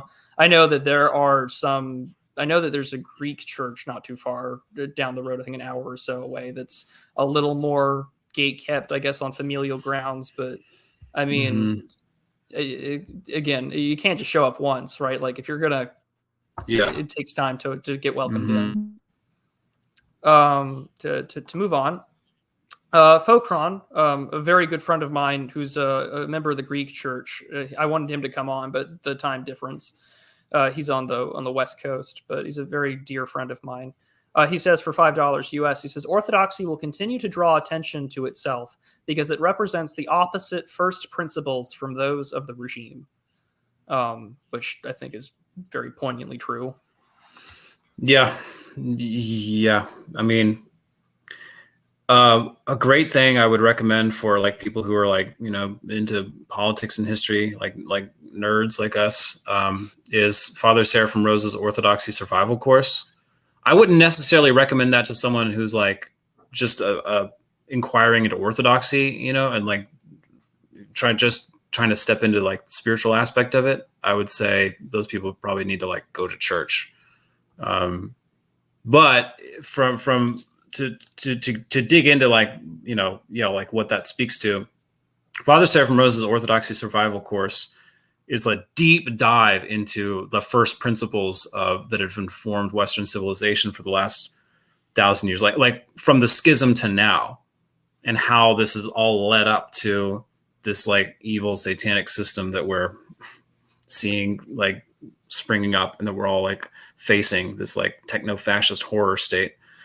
So I would definitely recommend that to like address those first principles. It's very nerdy. It's very spurgy. It's cool. If you can find a PDF online, you can, because I don't think that it's in circulation right now. Yeah, you can. And there's an audio version on YouTube. Like somebody sat down and read it all out. So yeah, that's helpful. Very. But I mean, if you also want to know more about those things, I mean, just like start with maybe the Book of Acts. It's a recommendation I got. It was just like, before you jump into some of these homilies or anything, it's just like, why don't you go reread Acts again? Which is always a good idea if you want to kind of understand where some of this stuff comes from. I mean, you can also look up just like the liturgy that gets done just about everywhere, which the liturgy of St. John Chrysostom is just everything that you'll find in the liturgy comes from the gospel or the Psalter, and I mean, not to mention, the gospel reading, the sermon, and of course the other readings that come right before the Prokimenon. Like, it's all there. Yeah, that's what we're big on that. Like steer clear of like the theology and like heavy duty stuff. You need to like go to church and like steep yourself in the liturgy. All the theology you need is in the liturgy. So it's the nice thing about the liturgy is that it gives you everything you need to work. It's your instruction manual to worship. I mean, it's all there. Even walking in, but and also, seeing, I read something great recently. I can't remember. It was like somewhere in the Lives of the Saints, but just this idea caught me that like a lot of, Orthodoxy is really, it's not so much about like what to believe, but a lot of it is like learning how to believe. It's like a whole different thing. And so going to church is, like you have to go to church not only like, for your own participation in it, but also like when you go in and you see how people are participating, you'll kind of get a sense of like what orthodoxy is. It's not like just a set of, it's not like a math problem. It's like there's this whole lived thing to it. So it's, before you start reading a bunch of stuff and getting all in your head about it, like go to church and see what it is. That's what I would say for like inquirers. You froze out there for a second, but yeah. No, I'm sorry. But good. for nerds wanting to know about history and philosophy, Orthodoxy survival course. Yes. Chabonneau again for $4.99 US. He says, funny that they don't like cultural appropriation, but they think democracy should be the norm for Orthodox. Well, she seems very much okay with secular that article or that book writer seems very okay with cultural, colonization and secular colonization if it's not, people that are looking for. Oh yeah. Oh, it's a great thing for Western NGOs to go, pour billions of dollars into Russia and Ukraine and, try to influence them to adopt Western value systems and to like, get people to get into pornography and, the whole degenerate culture that we sell. That kind of colonization is just fine. Yeah. And then I think this is the last one. I don't think I've seen any. Yeah, this is it. From Jimmy Thomas, $13.99 Canadian. He says, Christ had no political program regards to implementation. Modern bugman can never understand this and the demands to know the church's program. And he also says, because he's a Catholic in Canada, he says, also, may we be united post-schism soon. Not likely. Yeah, no, not likely. As being honest, Yeah, as much as I love some of our Catholic friends, I don't see it either. I would say, I mean, not to beat the dead horse, but like I'd say we're much more in a position where if you see uniting going on, you should be very skeptical. You should be very skeptical of ecumenism at this point in history, because you're probably looking at more like some kind of watered down thing that's going to be, subverted and used for Antichrist. And then there was a question here that I wanted to just throw out there because I think you might have a good take on it as well. If interested, do you suggest going to Vespers on Saturday or Sunday liturgy first? And I would just say I would go to Saturday Vespers and then come right back in the morning to liturgy. Yeah. I mean, yeah, I went to Vespers first. Okay. And I have suggested that to people who are like really intimidated, because like it is kind of intimidating, especially with that cultural barrier for people. So like a lot of people are like I know people who are like, they can't even like, I have a friend who like, he was like, I drove to the Orthodox church and I parked in the parking lot. He didn't go in, but like that was a big step for him, Yeah. So I think like if you're like in that frame, like, okay, go to like that just water, and then you'll realize it like, oh, it's so bad. This isn't that intimidating. Yeah. For the full thing, you want to go to liturgy. Yeah. I went to liturgy first, just to really see what it was all about. And then they told me like, you should come on Saturday now that you've experienced it, because Saturdays, of course, it's preparation for the liturgy. So you should come. And that was really what, that's how it went for me. But I mean, Aaron says in the chat to you to just go to liturgy first and see what it's all about. And then go to Vespers if you want to hear the deeper theology and specific commemorations of the saints, etc. Yeah, that's probably best. I'll put that up there for everyone to read.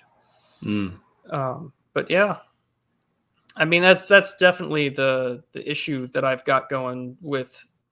It's hard because it's just like most of my family is all like very Southern Baptist, and it's just like, well, like, do you guys all believe in the same things that we do? And I'm like, well, yes, and more, because you guys are missing out on some stuff. Yeah.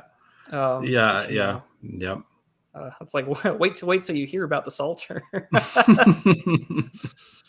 But I'll add Mr. Patriarch for the last few minutes here if he can hear us. Oh, okay. Or maybe not, but we'll get him worked out in a second, unless he's turning his camera on. But yeah, no, I'm surprised. Maybe it's because also my relative newness to the church. It's just maybe it's because we're still small in population in the U.S. I'm surprised that this was like the first real hit piece that I had seen on Orthodoxy in a mainstream outlet. Mm-hmm. I mean, I've seen back and forths about blogs or some priest saying that, America's got a culture problem, but nothing where it's just like, yeah, full throated. Here we go. Yeah. I'm trying to find like haters in the comments. Jimmy Thomas says he didn't say it was likely. So, well, I don't think it is either, but I know that Callistos Ware has been very pro for Catholic Orthodox dialogue. There's a lot of his talks online. Yeah, I mean, yeah, who knows what will happen, but it's, I don't know. See, I don't like talking too much about church politics because I feel like I don't know enough. I'm going to say something dumb. So I mean, I've got my own opinions and stuff, but about what may happen in the next few years. But mostly, I just listen to people at church and try to, like, people who've been in for a long time, and try to figure out what's going on. Yeah, I mean, I know my place is a humble catechumen, so yeah. I mean, I'll hear what others have to say, and I'll always ask questions as to what is the position or what is the case here for that purpose, or why is it that we believe this, or what's the history of that, all sorts of reasons. Yeah. But yeah. Aaron says too in the chat, and yeah, again, this is the point that if there's one thing I would want to like get across to people. Aaron says this is a religious struggle. This force we're discussing is a competing religion. Naive liberal journalists. Well, that's true. Like this isn't just like little political skirmishes. Like there's a deep thing going on here that we got to be aware of, and we are going to see some kind of weird, watered down one world religion thing come up that most people are going to be like really into. I agree. I mean, we're definitely going to see that kind of stuff. I mean, it's going to happen, and that's how it's going to be. I mean, it's a spiritual war. And I mean, even religious commentators have mentioned it, that it is spiritual warfare. Like, they'll say that like only God can save us, it's real. And I think that, I'm not, and I know that this channel hasn't always been very explicit about where I come from religiously or what I've talked about, but it's just like, you've gotten this in the Man of God review, but the stuff's important to me in the same way that for the distributist is Catholicism is part of his life. It's part of my identity, my faith here. Like you're gonna see it. Right. I know it's not for everybody, but at the end of the day, it's part of who I am. But I do want to thank everyone for tuning in. It's been greatly appreciated for you to have us hate read the national, national public radio. It's always great. But with that. Patriarch, not is he did that? Maybe he is. I'm seeing if his camera will come on. But I think it's good for us to just mention it all and to have it out, because I mean, like I said at the very beginning, Catholics are getting assaulted at mass, over this Roe v. Wade thing. The evangelicals have been the whipping boy of the left for decades. It's only a matter of time before they came for us. But hey, there's Mr. Patriarch. Hey, man. Hey, guys. Oh, in the car. Okay. In the car. Look at that. In the car. How dare you? This is a work truck. Oh, how this is where work's done. Very nice. Yeah, sorry. I tried to hop on a bit earlier, but I was going across across this big swampy area between the or I'm talking like you guys know the area, but I was it's basically this big marsh between the mountains and my town in Anchorage, and the cell signal went dead. So I was listening to it while I was doing some work. I couldn't obviously participate while doing my thing, but I have an hour drive to town, so I was like, hey, I'll just jump in. And I was listening to the live stream on my way into Anchorage, and I was like, hey, you know what? Maybe I could just hop on in and crash the stream for a minute and whatnot. But I'll just chime in a little bit. I don't want to bogart the conversation, but from the beginning of the stream, what I was hearing Anglo Ortho talk about how this is kind of the fact that they're sort of coming at Orthodoxy in a mainstream outlet like NPR, I think is a good thing. And it is sort of a testament that, in a certain sense, people who hate Christ and hate our faith, they see it as providing refuge and succor to people who think differently and who legitimately want truth. And in the spiritual sense, the cultural sense, and Orthodoxy, it's not just, what you believe on Sundays. It's a lifestyle. It's a worldview. It's a holistic worldview. So, I used to consider myself to be like an ANCAP, and now I consider myself to be like a Hoppian libertarian. Okay, now I'm a monarchist. No, not anymore. I'm just Orthodox.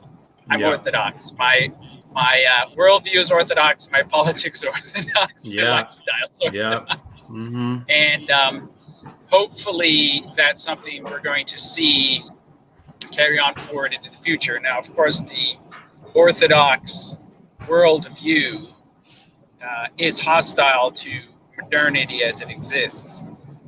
And we are going to see, I think, increasing heat, persecution come our way. But it has never been thus for those who profess Christ. So it's a blessing. That's all I got to say on that. Yeah. But you guys go ahead. I'm just well, we were just wrapping up, but we were glad that you could hop on. Did you have any thoughts on the article, though, just overall, since you had listened to everything? Yeah, it's just I only caught the beginning. I hopped in my work truck, and then I saw that the stream had been going on for like an hour and whatever. But I don't know, man. It's just the sort of tepid, progressive, incensed, but like, why do these people think this way? Sort of piece. Yeah. And forget that. It's just, I think it'll be interesting to see if more stuff like this comes out over time. I kind of hope it does. I mentioned that at the beginning about sort of that, the meme going around. It's just like, God, give me tougher battles. And God's like, now we're talking, That's what I'm here for. And that's so true, not just, in this sense, but in like your own life. Like, I mean, I've had not to go deep into it, but I've had a pretty difficult year in my life. But interestingly, I've also had more spiritual progress and development than when things were good. I was just sort of sitting on my high horse, So it is an absolute truth that with persecution, or not even just persecution, but with difficulty in life, spiritual difficulty, demonic attacks, being tempted by Satan and whatnot, having things go pear-shaped, like with your plans and whatnot, all that can work to the glory of God if you let it. So, as things ramp up on Orthodoxy in America and in the West, hopefully that's the end result. And I think that's honestly why a lot of people are being funneled into Orthodoxy, is because of that. But anyways. Well, yeah. I mean, like, as I mentioned at the beginning of the stream, and I've mentioned in that Substack on Pasco, it's just that, it took me confronting my mortality to come back to Christ. Like, imagine how hard it has to be for like the rest of the modern world. Yeah. You know, like there is a mission for us. There's work to be done. And just the fact that in the short amount of time, and now that, you know, the catechumen process is still going for me, it's just like there are no words to express the spiritual, political, all aspects of my life have fundamentally changed in my out view and my perspective. There is no greater thing that I could suggest than to come and visit and to come and see. Absolutely. Yeah, it is. It's like it's the end of the rabbit hole. You know, it is like after your soul phase, after you're this phase, you're that phase. Like Orthodoxy is like the end of all those paths, and like there's nowhere to go from here. Like you have now reached, you know, you have reached the rock. Right, you've reached the rock. Yeah. Yeah. Red pill bottles all empty, boys. Yeah, this is it. You're at the end. There's no more refills. This is it. Yeah. Yeah. But Anglo Ortho, thank you so much for coming on. Yeah, man, I really appreciate it. And I'll send you. Oh, let me send you that link. Please do. To that thing, and you can put in your post. Yeah. yes, I will post it. Because again, thank you to Aaron, your reader, for sharing that. Yeah, Mr. Patriarch, I'm glad that you're back in Alaska. I saw your latest video. Your family will be continually in my prayers. Appreciate that, man. Looking forward to the reunification. I'm gonna head down there. I think beginning of July, because we're gonna have a second baby be born. All right. So nice. I gotta go down there. Thank you. I gotta go down there and get him registered with Uncle Sam and whatnot, and drop off our other boy with Mrs. But you know, I'm just hoping and praying that God will come through and whatnot. And I appreciate the prayers, man. So. All right. Well, praise God. All right, everybody. We'll see you all next time. Take care, everybody. Be prudent and go to church. Yes.